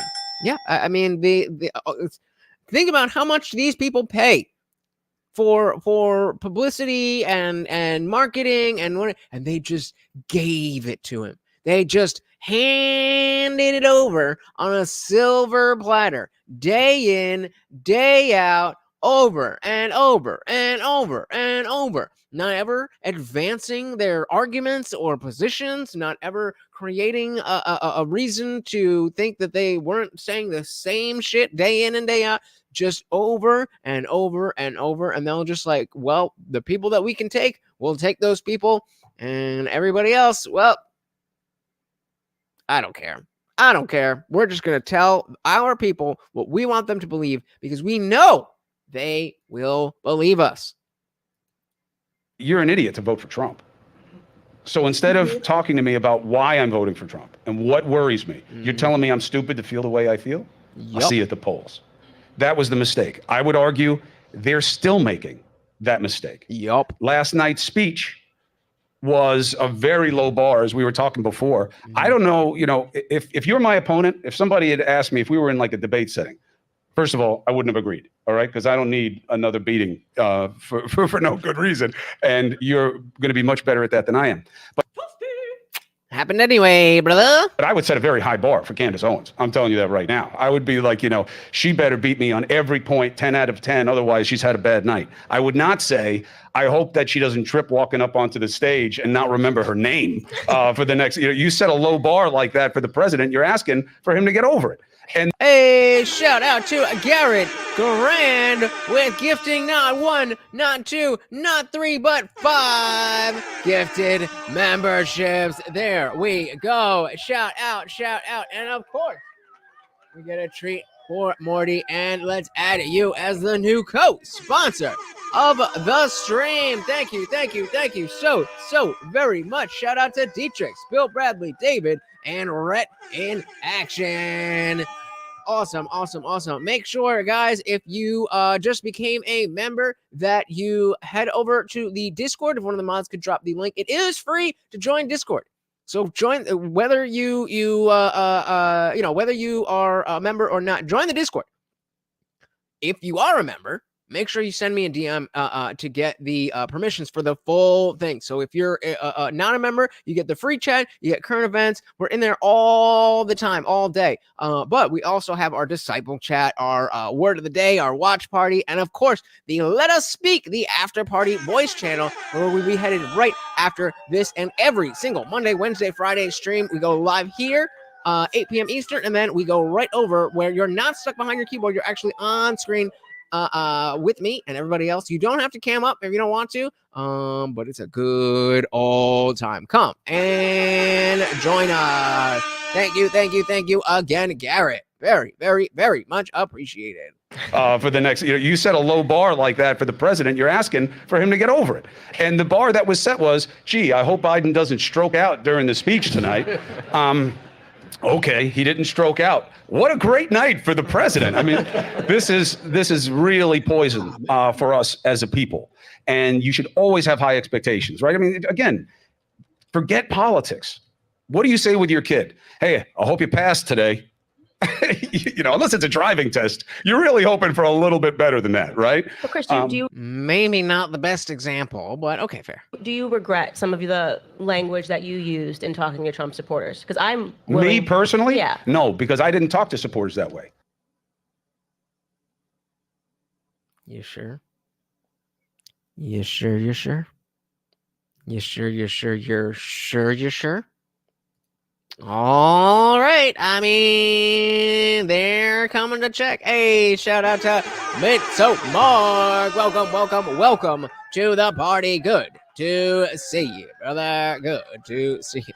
You beat me any night. There you go. Montefello said, how can you have high expectations of an 80-plus-year-old president who has shown constant signs of memory and physical problems? You can't. And I mean, to his credit, that's the point. That's his point. But, like, somehow he doesn't make the jump from, well, that's bad to have such a low bar. Maybe that bar is justifiably low because that person can't go any higher. The bar is so low and that's so terrible. But also, I'm going to vote for that person. What? Make it make sense. So Mark said, I watched this interview earlier. She taught him a new asshole. Indeed, she did. So he said, if you always have high expectations, then neither Clinton, Biden, or Trump would have won. Fair enough. I'm saying I call bullshit on him not having any regrets. I disagree. I think it makes perfect sense. Makes perfect sense. He's like, no, I've been perfect. I haven't done anything wrong. Nothing at all. in talking to Trump supporters? Because I'm willing, me personally, yeah, no, because I didn't talk to supporters that way. Shout out to Mike from St. Pete who just joined the Discord server. If you were just gifted a membership, again, just send me a DM and we will get you your permission. Again, you get blamed for the outlet. You get blamed for who's around you. You get blamed for what happens. Like there's a clip that flies around the internet of one of my former colleagues saying why he didn't want anybody on the show or on CNN who didn't feel certain ways about vaccination. And Werner, I said, shit, me too. I am in the split screen listening to him like this, which is like my resting face, right? Which is just like general dyspeptic, you know, like I have indigestion. And okay, so why didn't you say anything? Maybe the point is that you didn't say anything. A responsible person, a responsible person would have said something. You just sitting there is the problem. And it goes around as a clip as if that's how I feel, because I'm on the screen at that time.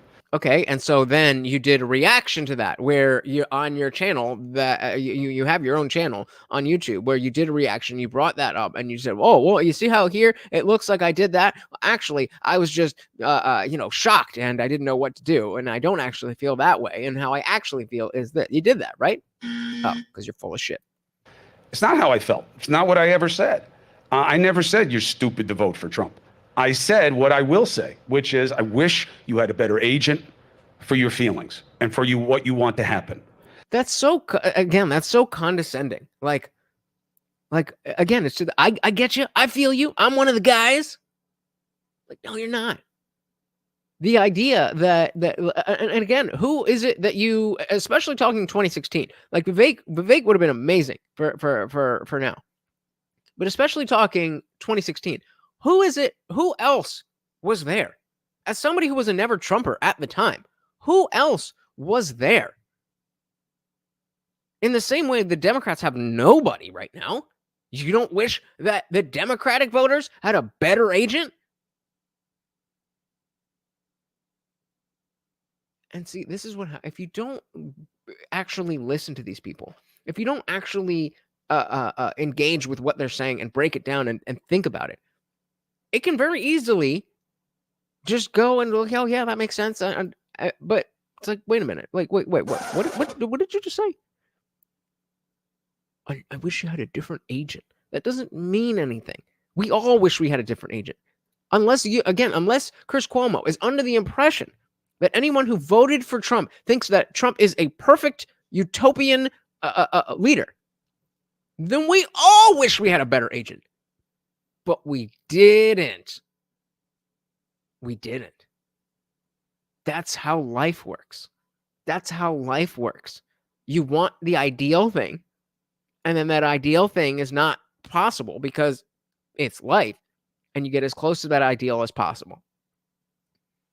I don't know, looks like the dad character in a live-action teen Barbie movie. Oh, God. So Mark said, if he had any conflicting thoughts about what CNN was trying to put out, he would likely not have had a job to begin with, or he's a sellout, or both. Dylan said, Journo is trying to sound reasonable and relatable. Well, I said, I never called you crazy. I just said I wish you'd take things seriously and find an institution that can actually help you. Semantic obfuscation.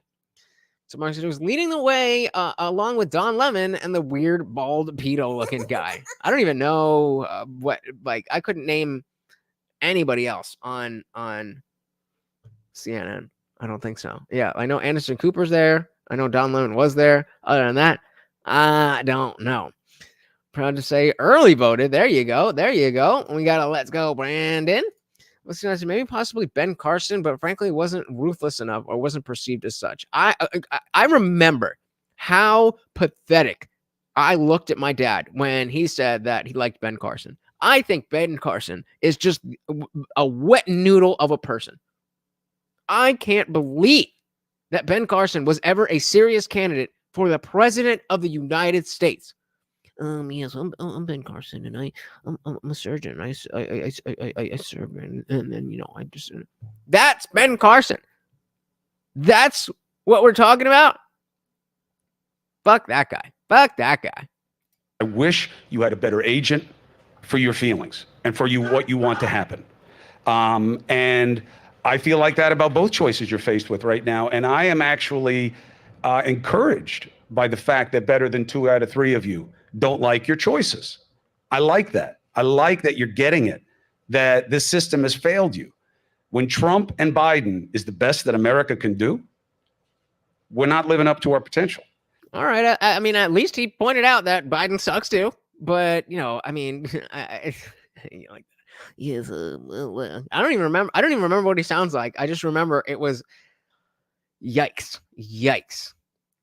So my bad. Popularity was brought about by false pretenses and was entirely no fault of mine. I would have liked Carson more if he got animated and went after the other candidates a little more. Wet noodle is right. Yeah, I just and especially when you're like anti-Republican at the time, it was just like, this guy, come on, man. Yeah, shout out to Rand Paul. Always. Biden is the best that America can do. We're not living up to our potential. And I think that there are things that need to change that would make it better. What do I regret? Nothing. And Patrick and I have talked about this. The guys and I have talked about this. It's real. I was perfect. Okay, I regret. Okay, I'm gonna be honest with you guys. I'm gonna be honest with America. I, Chris Cuomo, regret being related to that fucking asshole Andrew. I was perfect, but you know, my brother. He's my brother. But what if he goes that way? I would not be surprised. Oh shit, Jesus. And Patrick and I have talked about this. The guys and I have talked about this. It's really hard to have a huge screw up, failure, whatever in your life, and come away with it not saying next time I'll do it differently, because there is never a universe in which. What did Ben Carson do at all? Genuine question. I have no clue what Ben Carson has done for anyone. And I just don't like him. Sorry. So I'd like to see Byron Donalds get more prominent role in the future. Has had a ton of potential. Not familiar. Any of my people, my brother, obviously, but the family that I choose in my life, that I'm not there for them. There is no scenario where that happens. And I'm only half as dumb as I look. It's not like I didn't think that my brother being in trouble wasn't going to get on me some way. But I would never not be there for him. And so I can't say I would do it differently. I just wish that I had been. You talking about stuck on you? Talking about stuck on you. Smarter about understanding how bad it was going to get for me. In terms of how I did the job, you know, you'd always like a second chance that you do, you know, when you do things in life.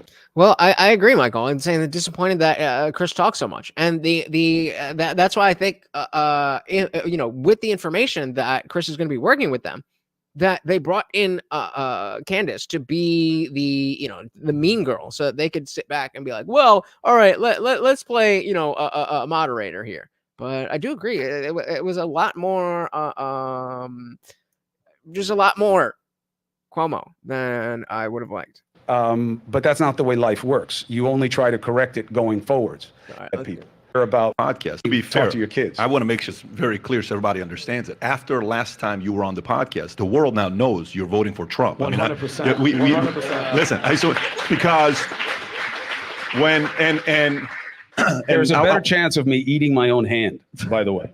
I just want you to know. So here's the question I got for you. I want to follow up with this because you and I think it's important to kind of see how you respond to this. When I asked the question from you last time when you were here, you were like, I said, so based on what you're saying, it sounds like you're open to the idea. And you were like, well, open, yes. And you kind of left it open, right? Yeah. I remember this. Oh, I remember this line. Are you ready for the cope? The politician cope. The exactly. Oh, of course you would. Of course you would. Talking about, oh, I'm open to it. Yeah, and you were like, well, open, yes, and you kind of left it open, right? Yeah. Then within 2 hours, you're trending on Twitter, and you're like, what the hell just happened here? And the trending topic was, Cuomo is voting for Trump. Yes. So then all your friends came after you saying how, so it was a wonderful, tell us about that day and what's changed since, did the mob get you to go back to Biden? So what happened with that, the power people that called you? Did they? No, he was never going to vote for Trump. Come on. Bully you? What happened? This wasn't, first of all, nobody bullies me. It was a nice exercise. We're here, we'll protect you if they do that. Thank you, I need it. Yeah. It was Guess who doesn't need to tell people that nobody bullies them? The people who don't get bullied. I need the protection from the lawsuits that result when I protect myself. It was a nice exercise in what's wrong. Okay. And look, you've been in the same position. Here's what happened. It is not my job to tell you who to vote for. I've never done that. It's really not my. I've never told you who to vote for. I've just told you that one of these guys is a horrible, awful dictator that's going to end the world, and the other guy, not that bad. My job to tell you who I would vote for. Although, you know what? I've been reconsidering what transparency in the media really means and what should be involved with it. And people. Oh, so you mean that entire fucking bullshit of transparency and thing that you went on before? You're changing your mind again while we're talking about a story of you changing your mind? These people are so paper thin. They are just made of nothing. That it's just with the wind, whatever is most appropriate at the time. That's what I'll say. People probably should say, I told you, he fact checks you in like real time. No. So, oh my God, let's stick to the truth, he said. He doesn't believe you. So I know it's like Siri, he's got Chat GPT on my, it's like everybody's got. But here's what happened. Thank you very much. Here's what happened. I don't tell you who to vote for. I shouldn't. Should you be open to voting for Trump? Of course. Figure out what is in your best. Be selfish. What is best for you, for your family, for your community, for what you care about? That's it. So, yeah, I'm open to it in the sense that it is an option. I'm not considering it at all, but I'm open to it. This is how these people operate. This is how these people operate. You definitely told us how bad of a person we would be if we voted a certain way. If that's not you telling, if that's not telling you exactly how he feels, to hear the literal lies coming from his face, yeah, I don't know what is. Don't think party. The party is not there for you. You don't even know what the party's about. I say it to Democrats too. What are you about? Except, so that that's his position. So so much easier for Candace, me to beat Candace by showing that she's wrong than showing that I'm better. What do you think about what he's saying? I mean, everything he's saying sounds good. It's just not. It does sound good, doesn't it? Not the Cuomo I remember on CNN. So I'm always hopeful that people in I the think it's the retrospect. CNN you don't remember when Cuomo was on. I always just wish that people in the retrospect, because everybody understands humanity, everybody understands change, everybody understands that circumstances makes you see things differently. I remember CNN and you and your brother outside of CNN being really harsh on Trump supporters, and I don't mind that you've distanced yourself from that in a bit, but I think people would appreciate, acknowledging some transparency that period of time definitely did happen. And then what I would say is, you guys, the network also brought us the Me Too movement. And then in the end, your brother got bit by the same bullet that you guys were pretty much throwing at everybody else. It was like, a boy makes an allegation, it's got to be accepted, and a man's life has to be ruined. And so I think that people watching it are watching right now are just gonna be like, dude, come on. But I'm not an apologist for Yep. And that's exactly what I said. Bro, come on. You have no regrets? You didn't do anything wrong? You wouldn't have changed anything about anything? And yes, he said well, maybe you're remembering CNN. You remember the station. So that's not me. When you are the anchor, that is you. That is you. Your job is it to be you, for your face, to be the guy. So yes, it is you. Michael said, don't forget, voting for Biden won't affect rich people like Cuomo. It's more about towing the line for his career. PBD actually knows and cares about blue-collar Americans.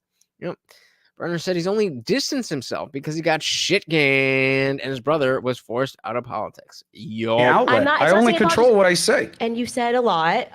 You can't name one thing that I said. I gotta be honest, outside of the clips that circulate, I was not the #1 CNN watcher, but I said shit, man. Do know that you're going to live by whatever you're saying right now, because if I can tell you one thing about Trump supporters, they're good on finding the clips and putting it side by side. They were going to have you in 2016 saying something, and then they're going to have you right here saying, I've never said that. You can do it, but just if you got to be right about the clip. If you can ever look backwards and say, I have no regrets, nothing could change, I was great. Sus. Goal or game over. Goal or game over, guys. Do you have regrets in your life? That's it.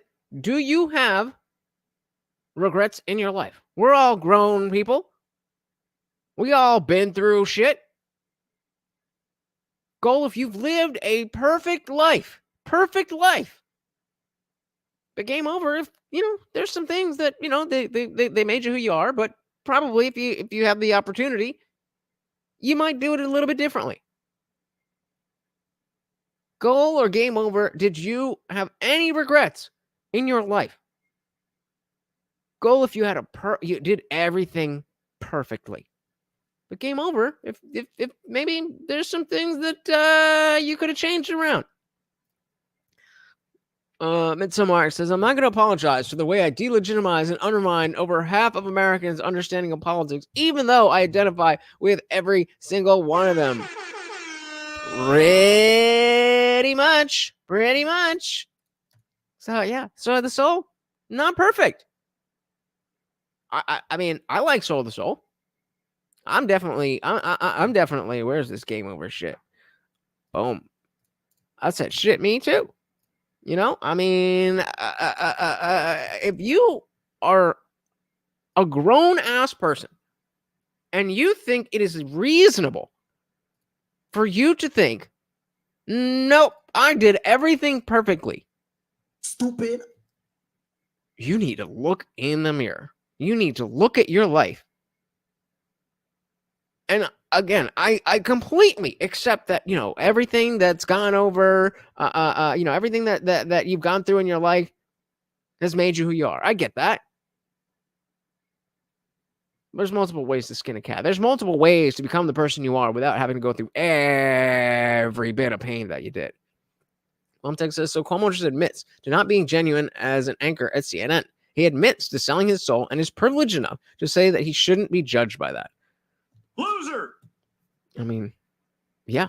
I mean, this fucking guy.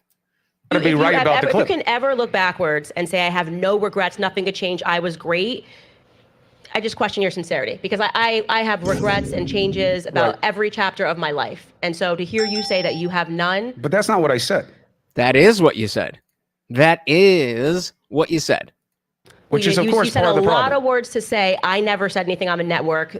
Things are being attributed to me. Shout out to Midsommar. Thank you for hanging out, brother. You have a good one. That I never did. That's pretty much what your answer was. But that's also the truth. Okay. I don't. Like I said, the Trump supporters are fast. I didn't say that, but it is the truth. Pardon? So it is the truth, or you didn't say it, or it's not the truth and you did say it. Pick one. That's what also your answer was. But that's also the truth. Okay. I don't. Like I said, the Trump supporters are fast. Before we get up from this table, they're gonna have something you said next to you saying that. I'm just telling you. That's why I always try to be honest. The better chances, and again, I'm not new to this, okay? But Unwanted Foe is new to being a member. Well, no, he's not. But shout out to Unwanted Foe signing up as a member. There we go. Hey, there it is. Yummy. Thank you so very, very much, sir. Very much appreciated. Thank you. Better chances, and again, I'm not new to this, okay? And I understand. I know how to bullshit you motherfuckers. In the game. And sometimes it's entertaining. Sometimes it's ruinous to getting anywhere that could be deemed progress, but that's not really the point. The point is to get paid. The point is to get a following. The point is to stoke anger. And I don't think Trump voters are a monolith. I think they're being forced to be a monolith.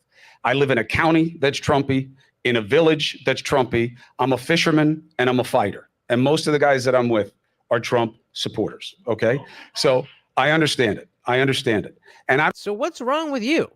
If you're hanging out with all these people who are have the right ideas, what's stopping you from being like, why do you think that? And they tell you this, and this. And like, oh, actually, that makes a lot of sense. I don't believe in the color of the collar. I believe in where people's values are. Doesn't matter if you wear a tie or you wear a set of overalls. It's about what's in your head and what's in your heart.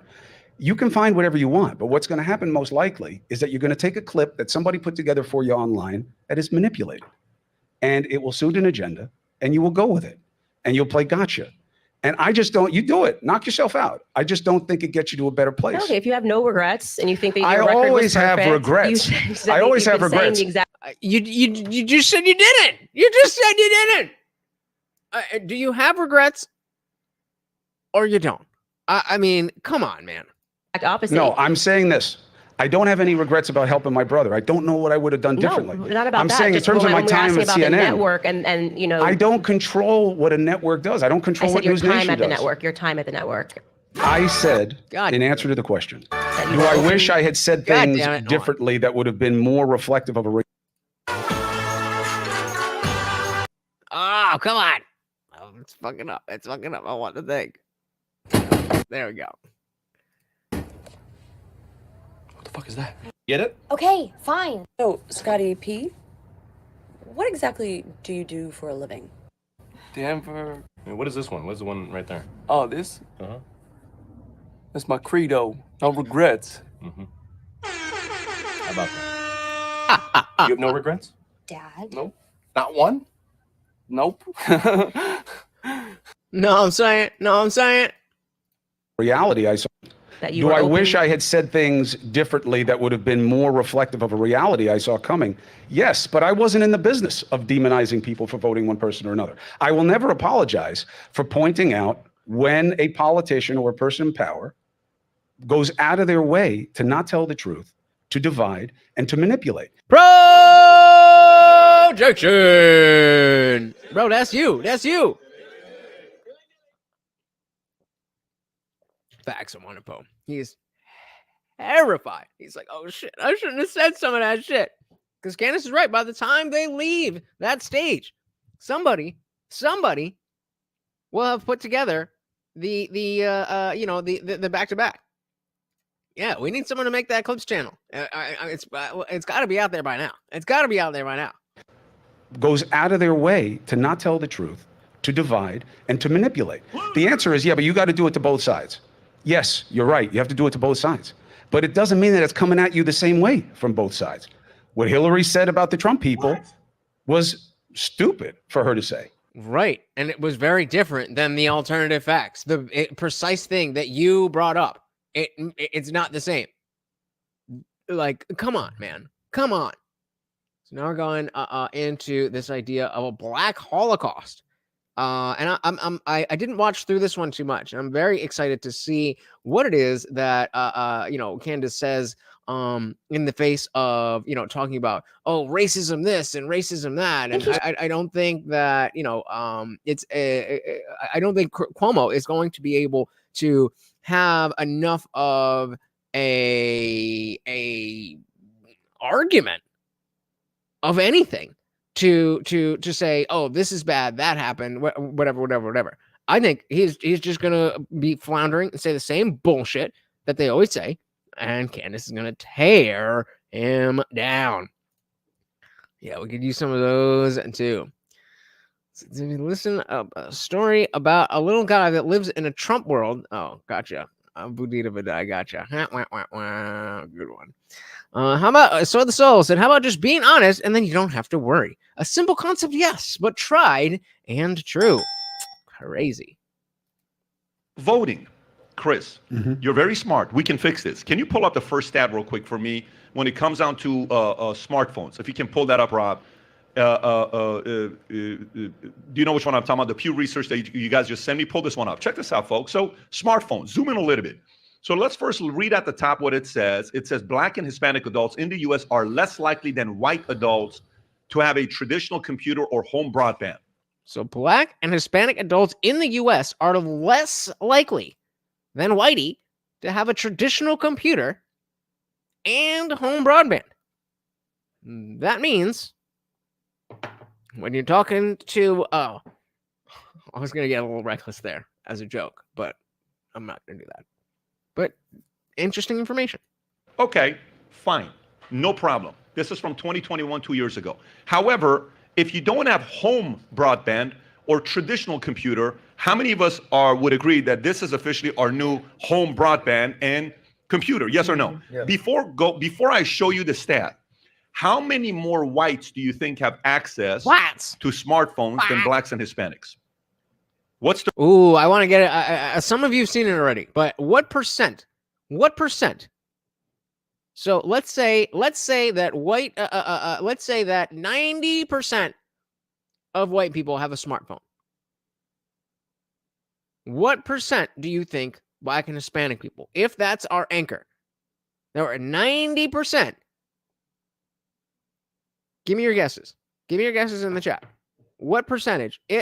Based on, because we're talking about a differential. So if you think it's 30 points less, if you think it's 10 points less, if you think it's 30 points less. So any film said it's the same. Quamtech thinks that there's more black people have smartphones than white people. I don't think that's the case. But M169 saying 10% less, 10 points less. So I mean, give them a free, so I don't see any percentage difference. All right, let's see. The percentage? If you were to say, what do you think the number is? 15% more, 3% more, 10% more, 20% more? What do you think it is? I would say Whatever the margin of error is. All right, so can you pull this up, please? We might have more. Please pull this up. This is so interesting. Did you hear that? Did you hear what Candace said? Whatever the margin of error is. All right, so can you pull this up, please? We might have more. Maybe he's right. Let's see. Please pull this up. This is so interesting. This is Pew Research, smartphone, zoom in. Okay, first let's identify the dark blue is whites, the light blue is blacks, and the lightest blue is Hispanics. Hispanics have the same access to the smartphones as whites do, and blacks are only 2% less. 2%. So you were right at the 2%, but just in the wrong direction. Pretty good. How many have Obama phones? Probably a lot. Yeah. So go. Good guess.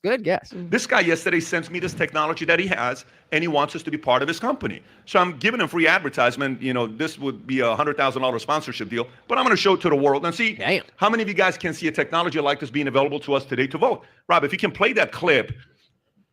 I sent this to Tom yesterday. NFID, Watch this. The most disruptive and game-changing advancement ever witnessed in international and cross-border payment verification. Shockingly, nothing exists that allows individuals to prove account ownership when transacting online until now. NFID stands as a hyper-secure yet user-friendly tool that creates trust across all digital transactions and touchpoints. Once logged into an NFID profile by using multi-factor biometric and blockchain-backed verification, anyone can simply copy and paste a crypto wallet address or bank account, including IBAN or SWIFT codes, and it allows us to instantly verify the rightful account owner. If the intended recipient also holds a KYC-approved NFID profile, we can definitely confirm that we are transacting with the rightful person or entity from anywhere in the world. Yeah, maybe not the best voiceover work here. International and cross-border payments are no longer based on blind trust and guesswork. If it's not verified by NFID, it's not worth the risk. Trust but verify. By the way, Trust but verify.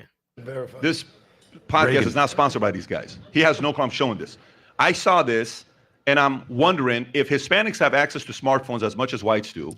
If blacks have access to smartphones as much as whites do, by 2%, why do we have a hard time? Maybe we start voting with maybe not IDs. You come in with your ID, and I kind of show my face, and I go like this. And if we can do that, nope, this is not Patrick. This is not him. I am not giving my face print at any point before it is absolutely necessary. They're going to take it eventually.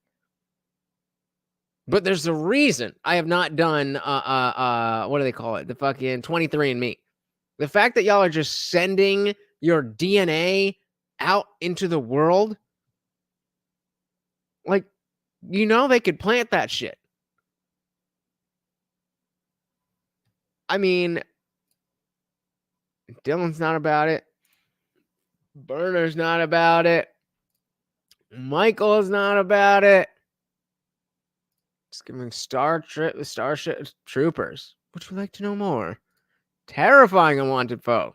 Oh my goodness. I mean, maybe, but I'm sure as shit not not fucking. That's why that I prefer with Android the fact that you can use a pattern unlock. So like when I'm home, so wait, was it gonna?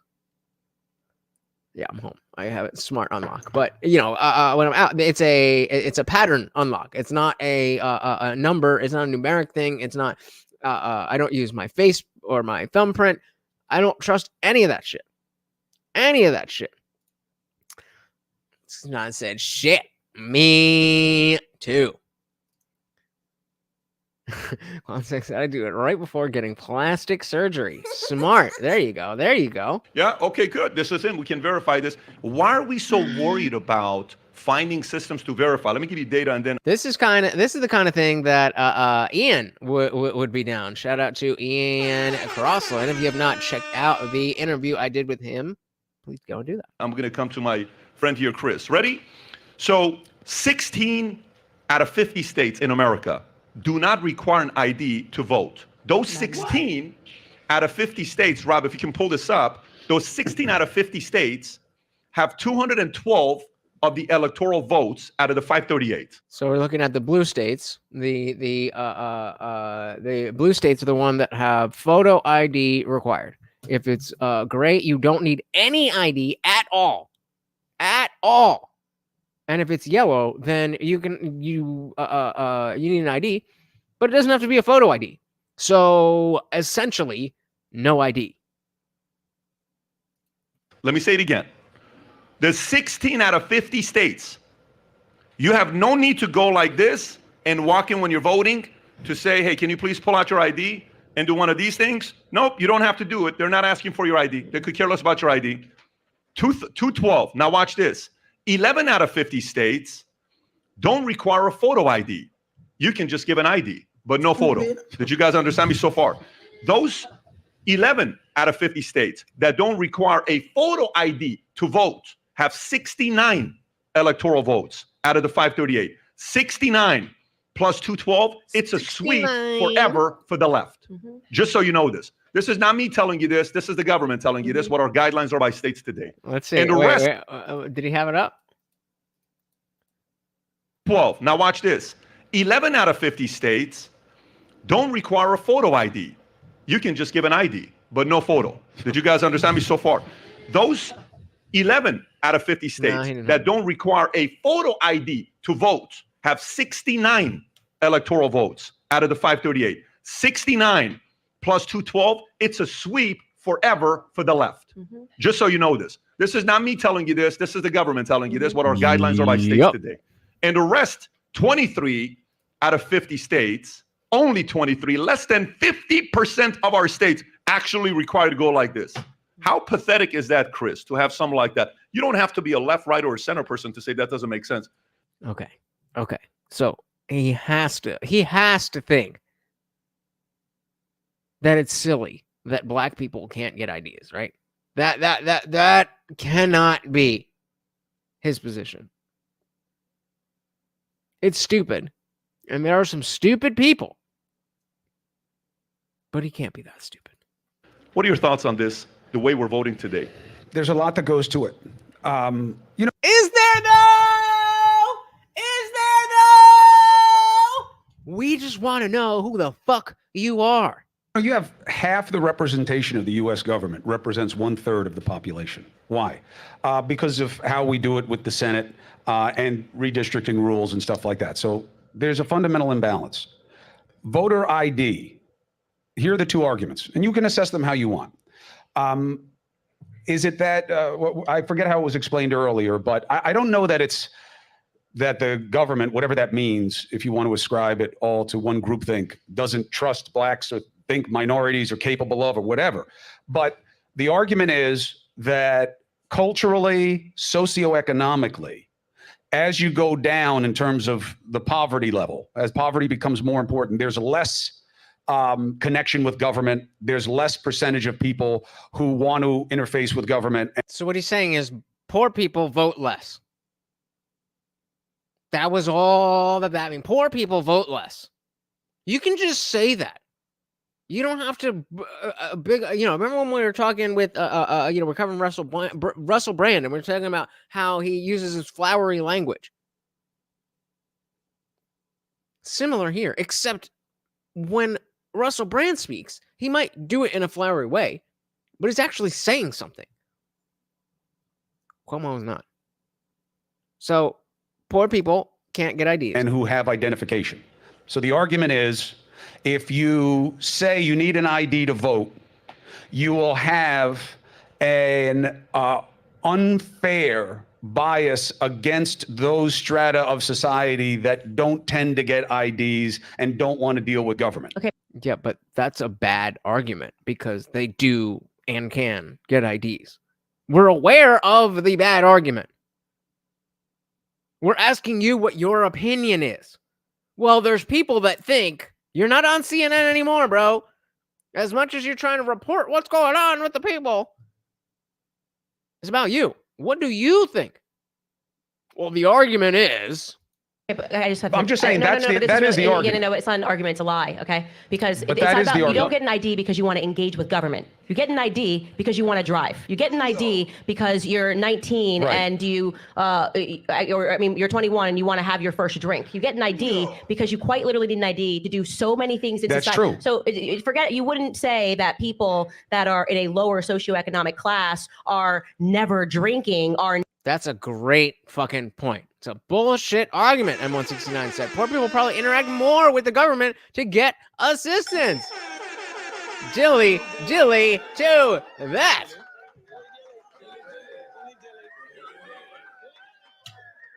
Ooh, and another one. Well, if they don't want to deal with the government, then they don't need to vote. So the people who want to vote will go get the ID. Well, next, by that logic, we should give every poor person a car so they can drive to the spot to vote. Do you need ID to get access to EBT? You sure do. Never driving, are never doing all of the other things that are required, never seeing a movie, that's above PG-16. You need an ID to do so much in life. So you're focusing, this is the lie. You're saying, well, they don't tend to vote. That might be true. That might definitely be true. No, they don't tend to have IDs. That's not why they're getting an ID. That's not why they're getting an ID. So I understand. I would love if we could see, are there numbers on this? Like, what percentage of Americans have a photo ID? Votewriters.org? Maryland Today? Brennan Carter for Justice. Brennan Center for Justice. All right, let's see what they say. The Wall Street Journal recently published an so we are just from the Brennan Center for Justice. Wall Street Journal recently published an op-ed by Kansas Secretary of State Chris Kobach. In the piece, Kobach touts restrictive voter ID bills, including Kansas Secure and Fair Elections Act.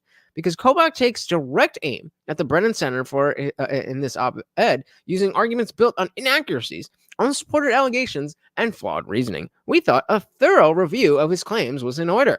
Shout out to Keisha Gaskins, I think. In the piece, Kobach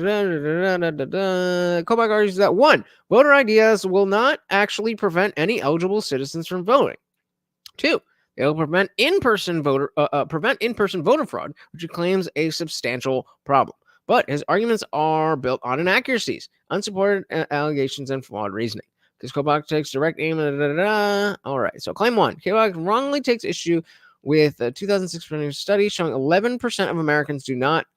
So that's the first time we're getting a number. 11% of American citizens do not possess government ID. In 2006, Brennan Center published the results of a telephone survey. We all know what kind of people answer telephone surveys. 11% of all respondents to that survey. How many people was it in total? Doesn't say, of course. 11% of the percentage of those with ID were even higher for certain demographics. Kobach summarily dismisses the hard numbers without offering any reason to doubt the center or finds them implausible. Well, were they implausible? Where is this study?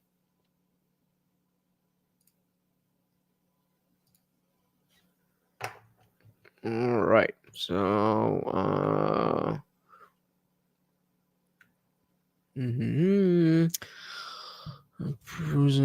Citizenship. The survey, millions of Americans do not have. Finally, the survey demonstrated that certain groups, primarily poor, elderly, and minority citizens, are less likely to possess these forms of documentation. Okay. We did see that 10% number, but November, so we're going all the way back 2006. So this is before the digital age. We're talking before the digital age. As many as 7. So now we're down to 7%. Do not have ready access. What does that mean? 7% of Americans surveyed responded that they do not have ready access to U.S. passports, naturalization papers, or birth certificates. What? Using the 2000 census calculations of citizen voting age population, this translates to 13 million adult citizens nationwide who cannot easily produce documentation proving their citizenship. Based on what? What? So they said that they do not have ready access to citizenship documents. And that's where this number is coming from. So could it be that they were wrong? Because I think anybody could go to the DMV. I think this is all bullshit. All bullshit. Sounds like bullshit. Where were we here? Hey, shout out to Ryan Garcia's clone. Welcome to the party. Hope your clone is doing all right. 11. So they were saying. So one was saying 11% of Americans. Now this one is saying 11% of adults. Then it went down to 7%. I'm just going to say answer surveys occasionally. Sometimes they do it just to fuck with people. However, on this topic, I'd answer honestly. All right, fair enough. Yeah, we no information about any of this, and so he's using this type of shit to say that no, black people cannot, not even don't, but cannot have access, and that's just not true. Just because somebody says it on a phone survey doesn't make it true. So even the numbers that they're using are based on whether that the perception of the person on the phone, not the reality of their situation. That might definitely be true. No, they don't tend to have IDs. That's not why they're getting an ID. That's not why they're getting an ID. So I understand. They're just lying. I understand. I don't think it's a lie. It could be wrong. I do. It could be a false wrong, assumption. it's a lie. Okay, I mean, either way, whatever you want to lie, false assumption, whatever, it's wrong. If you keep saying it, if it's wrong and you keep saying it, it becomes a lie, right? No, that's only. There's no black people that are not getting their IDs. I came from a low socioeconomic background. I got my driver's license when I was 16 years old because I wanted to drive and pick up my boyfriend. I get it. And those are the reasons people get IDs. That's simple. I love you too. I get it. What I'm saying is. Good point. Where it says if you can't drive, don't work, and have never needed an ID, I would question your ability to make informed, sentient voting choices. Maybe, if you don't have an ID, you shouldn't be voting. Maybe they don't care about what the vote is. They just want the numbers in their favor. And that's why. Like, this is what David was saying when he was on. Like, well, doesn't that just mean more people voting? What's wrong with more people voting? The naivete. It's not just that there's more people voting. There's not a cohort of people who are prevented from voting. These are people who choose not to vote because they don't know or care. And now they're getting in the fray. Why would you want more people who don't know what's going on? Do you want your neighbors voting on what you eat for dinner? Big Black Migger with an M. You're gonna have to do better than that to get some attention. You could just say hi, but if you want to troll, we got Virgil here. Virgil's a good troll. You got to be a good troll if you want attention. But good try. He said, "Shut up, thug." Oh shit. Oh snap. You got me. That's simple. I love you too. I get it. What I'm saying is, two things can be true at once. The argument is exactly what I'm saying it is, okay? The reason the big states don't have it is because of this argument that they say that there is a disproportionate impact on people from lower socioeconomic rungs that do not get it.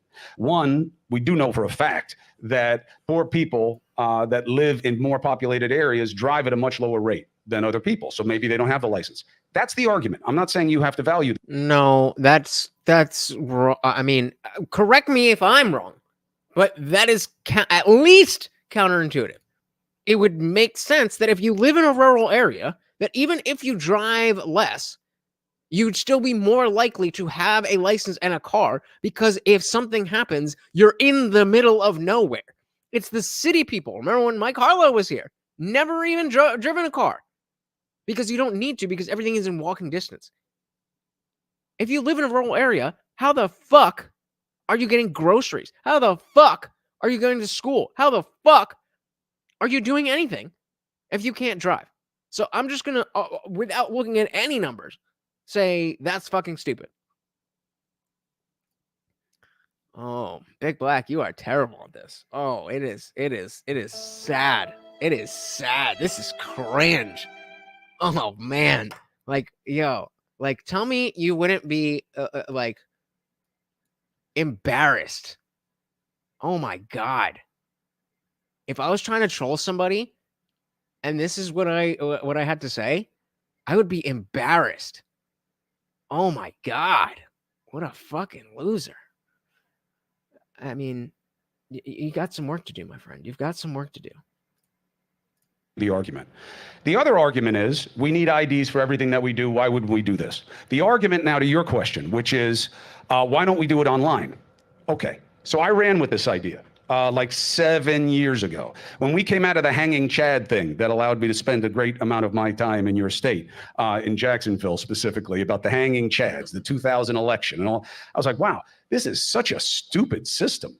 Why don't we just do this the way everything in my life is on here? Pay my mortgage. My money doesn't exist, right? I mean, I don't have to, I'm not my grandparents. The most privileged fucking sentence ever. My money doesn't exist. I mean, it pays for all the stuff that I want, but it doesn't actually exist. And I mean, you ain't wrong, but like just a weird way to think about that. Yeah, maybe we got another kitty over on Kick. I really thought that, whatever. Anyway. See, Seabass is a good troll. God could take me at any time. He chooses, but I am a repeat offender, and I have to keep on offending. God's not happy with that. Come on, man. You got to be better. You got to be better. If you want to see the pearly gates, you have to be better. But Popcorn said, I would argue that Chris is mentally disabled and should not be able to vote. All in favor, say aye. Montevo said, only poor people deal with cash. Neil said he ran this with this 7 years ago because of the hanging Chad thing 25 years ago. What? That don't make no sense. That don't make no sense. It's such a stupid system. Why don't we just do this the way everything in my life is on here? Pay my mortgage. My money doesn't exist. Right? I mean, I don't have to, I'm not my grandparents. I don't have 50 Savarin cans, which was an instant coffee in my basement that has my savings in it. I don't put money under my mattress. I don't even know where it is. And I'm okay with that, but we can't vote. And I got crushed by all of these security and intelligence people saying, oh, the fraud that would happen, the chance of fraud. I said, but we have like the easiest system to beat in the world. The stat they hit me with was the voter ID states do not have better rates, or let's say lower rates of voter fraud than the states without ID. So it doesn't really make a difference. That is the fraud. that is but I'm saying that's what I'm. Wait, I missed that. We got to go back. Better rates, or let's say lower rates of voter fraud than the states without ID. One more. That they hit me with was the voter ID states do not have better rates, or let's say lower rates of voter fraud than the states without ID. Stupid. So I imagine that the Democratic Party told you that. It's like, no, we don't, this doesn't help us at all. That's why we're fighting so hard for it. If it doesn't help, and we care, if it's no skin off your back, and we care so much Where's the bipartisan reach across the aisle? Okay, we don't care about this one. Let's give you that. Oh, you do care. You're just lying. You're just lying. Got it. I got some cash right here, baby. I'm usually not good with that. I usually don't. I happen to, I happen to have some, but I typically am not very good with that. Because he doesn't know where his money is or his mattress. Either way, he's privileged. Yep. So it says, oh yeah, vote on your phone. That will work out fine. AT&T and others won't suddenly go down. Nope, that'll never happen. Totally secure. We promise. And he also said the same security and intelligence people that said the Biden laptop was Russian disinformation. That was just a mistake, Indie Film. Come on, man, we can trust them. It's not like they're purposely trying to obfuscate reality. I mean, they're just people. They just got it wrong. So it doesn't really make a difference. That is the fraud. that is but I'm saying that's what I'm saying. I ran with this. I believe in this. I believe that voting should be as easy and immediate as possible. I think that voting should not be one day. I think that voting, if it is going to be on that one day should be a vacation day for everybody in America. Shout out to Ryan Garcia's clone over on Twitch. Thank you for the follow. So that they can go out and vote. I believe in early voting. I believe in online voting. I believe that we should have as many people voting as possible so we make it as easy as possible. I bet you do. Now, I'm going to tell you something, and you're not going to like it, but that's not my problem. What else is new? It is not even this issue. It's not both sides of the aisle. The right, until voter ID, has consistently been against anything that would increase who votes. Why? Why do you think that is? Just because Republicans are mean, right? They're just bad people, right? Just hating things for no reason, right? How do these people say these things? And the why just never arrives.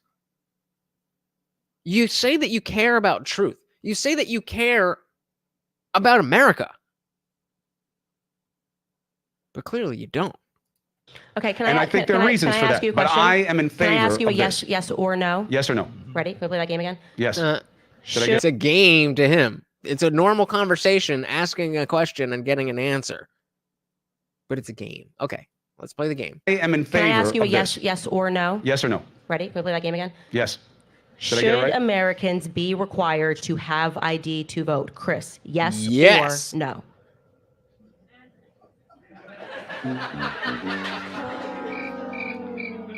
No.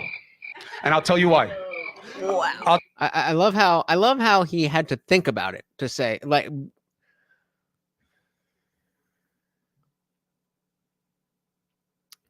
put a goal in the chat if you think that he was genuinely thinking about his answer. Or put a game over if you think that was performative. I'll tell you why. Listen to it again. Let's yes or no? Count. Ready? Can we play that game again? Yes. Should I get it right? Americans be required to have ID to vote? Chris, yes or no? So we're starting at 10:14.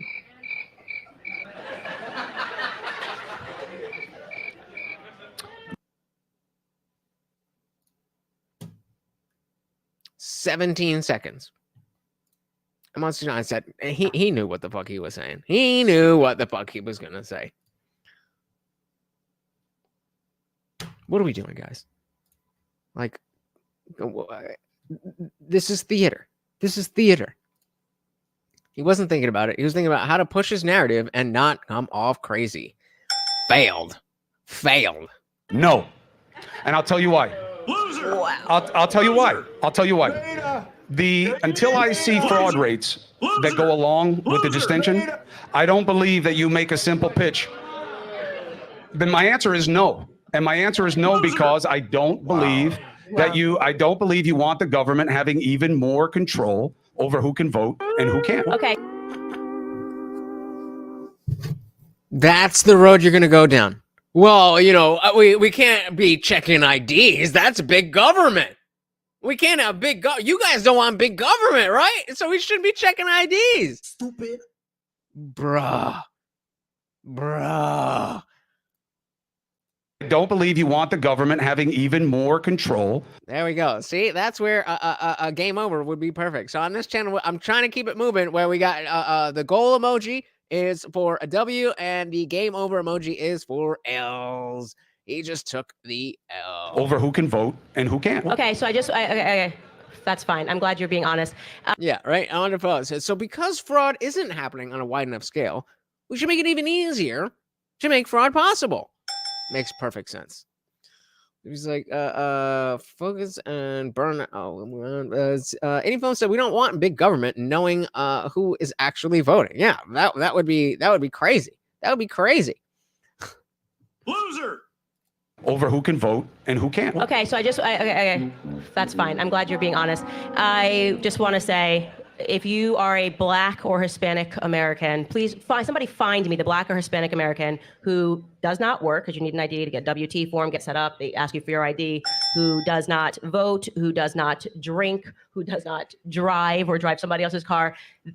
This person does not exist. It does not travel. You can't get on a plane without it. This person does not exist. Okay. Candace, you're wrong. That person absolutely exists.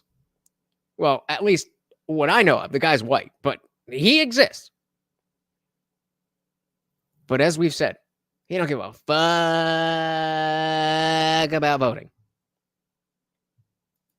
So it is the lie that they tell so that they can rig our elections by having a bunch of people who are not Americans coming in and voting. And where's the proof that happens? Where's the proof? Who is the authority that said that's true? I didn't hear a judge or a scientist or somebody with doctor, or they didn't say it, and therefore it must not be true. Hashtag appeal to authority. Everybody knows that, okay? How can you know what we've never been shown? Where is the fraud? Where are the fake votes? The idea that any person will get up and say to you that they do not believe that you should have an ID to vote. I'm not even gonna characterize what you just said. But you backed it up by saying that we know that all these people vote who aren't supposed to. Where's the proof of that? We understand the voting rolls. There's dead people on the voting rolls. And this has been every time they measure this with billions and billions of vote checks. And oh, look at that. Look at that face. She's like, oh, keep it together. Keep it together. He's digging his own grave. Just keep it together. Anybody here or Magic Rob, go up and find different for me on the internet. They look and they see that the amount of fraud in elections is de minimis, which is beyond a level of action. De minimis? Is that a real word? I don't think that's a word. De minimis. De minimis. Too trivial or minor? That's what a... I was going to say something you're not supposed to say. We just went through this. Okay, let me ask a question a different way. Chris, let me ask. hang on. Let me ask a question a different way. Let me ask a question a different way. Chris, here's a question. You and I run a nightclub. Yes. Okay, it's 21 and over. Need an ID. Why? Bro. I don't know. I don't know how. What do you say? Oh, yeah, obviously, you need an ID. We need to make sure that we know who the people are because the thing that we're doing is very dependent on knowing. Like, come on, man. He's arguing that it isn't good that there's a very little voter fraud. Yeah, that's exactly what he's saying. Because otherwise you can't tell whether they're over 21 and they're worried about the liability. What about you can't tell whether they're American? Show me proof. Listen, show me proof. I get the argument. Show me proof. How do you prove that you can't know without proof? Arguments. No, that's not. This is no, Chris. This to me is more. Yes. No, it's common sense. It's for me to. Okay. So why do you shout out to JL? Welcome to the party. Think that they don't do it again? Because you think so. You agree with Candace that the reason they don't require ID is because they want a lot of illegal votes and to manipulate the system. Yes. A lot of all the watchdogs from the right that follow this issue have just never been able to prove it. It's been proven many times, specifically with 2020 and the mail-in ballots. Maybe watch something other than CNN. All, Well, you're racist if you say something. Of everything Candace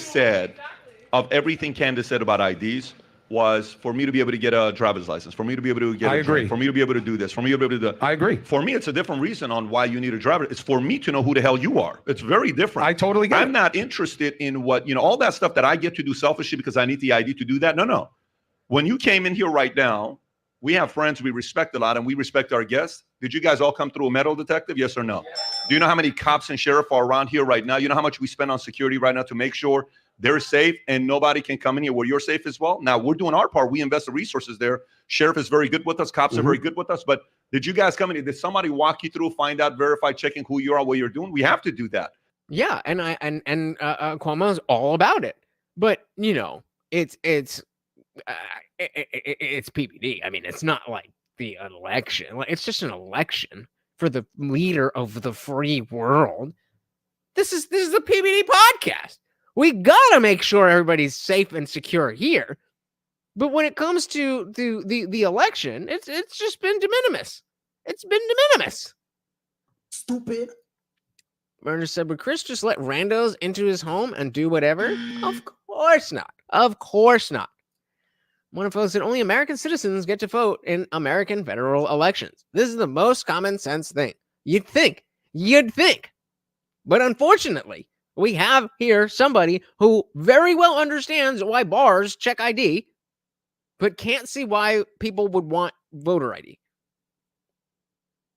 This is the landscape, my friends. This is the landscape. Did you guys come in here? Did somebody walk you through, find out, verify, checking who you are, what you're doing? We have to do that. We got to go through that process. I totally get it. And by the way, this is not 1/1,000,000th of as important as an election. Okay, I agree. This is just a podcast and a conversation. So for us to sit there and say, the idea isn't that important, brother, you're a very, very people from your community and others will hear what you have to say and they may go with that as well. In a country without IDs and without being checked, you're not a country. You're not even a country club. You're not even a village. I don't even know what to call you, but you're definitely not a country. Just a place where people are at. Just a place where people are at. There's just a place where people are at. It's not a country. It's not it's not anything. I mean, this is what are we doing here? What are we doing here? Yeah, Gonzaga was like, good question for the lefties. Would you check the ID of someone babysitting your children? Of course. But the election. That's racist. Come on. Country. Again.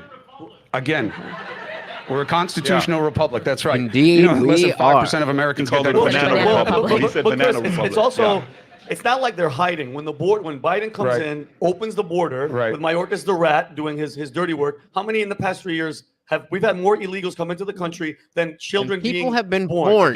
More people have came across the border than Americans were born.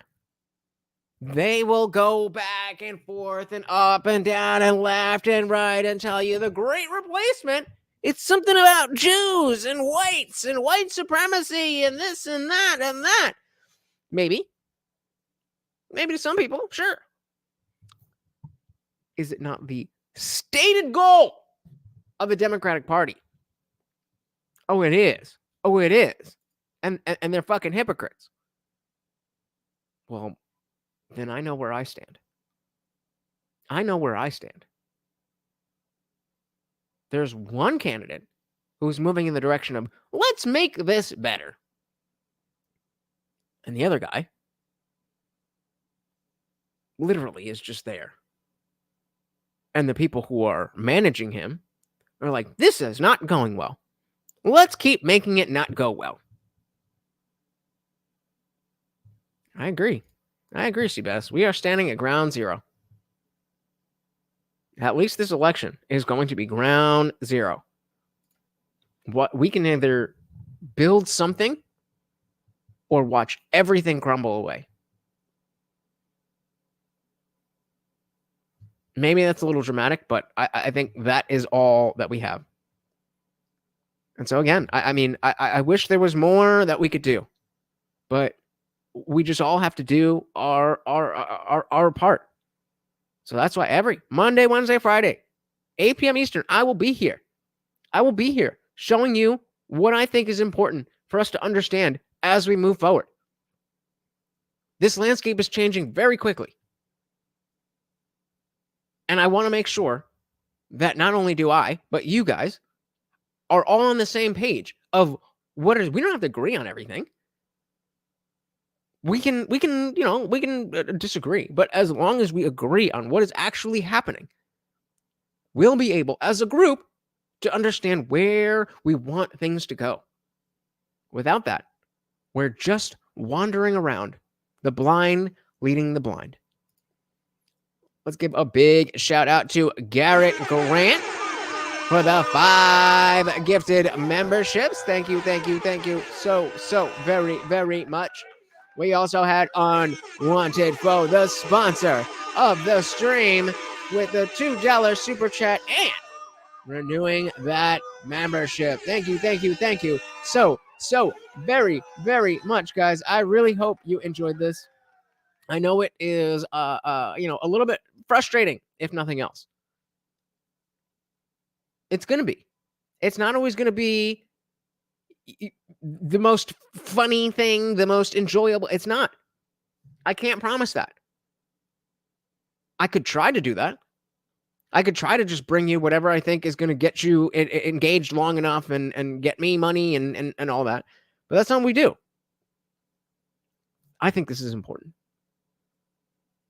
If you think this is important, then you're in the right place. Make sure you're followed, subscribed, all of that stuff. This is what I do every single Monday, Wednesday, Friday, 8 p.m. Eastern. You come and join the conversation. Build the community that we have here. So when it comes to these elections and in between, maybe more importantly, in between, we have power to make sure that the people who want to destroy our country, destroy our way of life, and corrupt our children have to work just a little bit harder. Just a little bit harder. If you think that is a good goal, again, you are in the right place. Thank you so very much for hanging out with me, guys. Once again, I am your host, Lutch, a.k.a. the Indian Jesus, here to resurrect the second coming of common sense. Until next time, guys, I am out of here. Peace.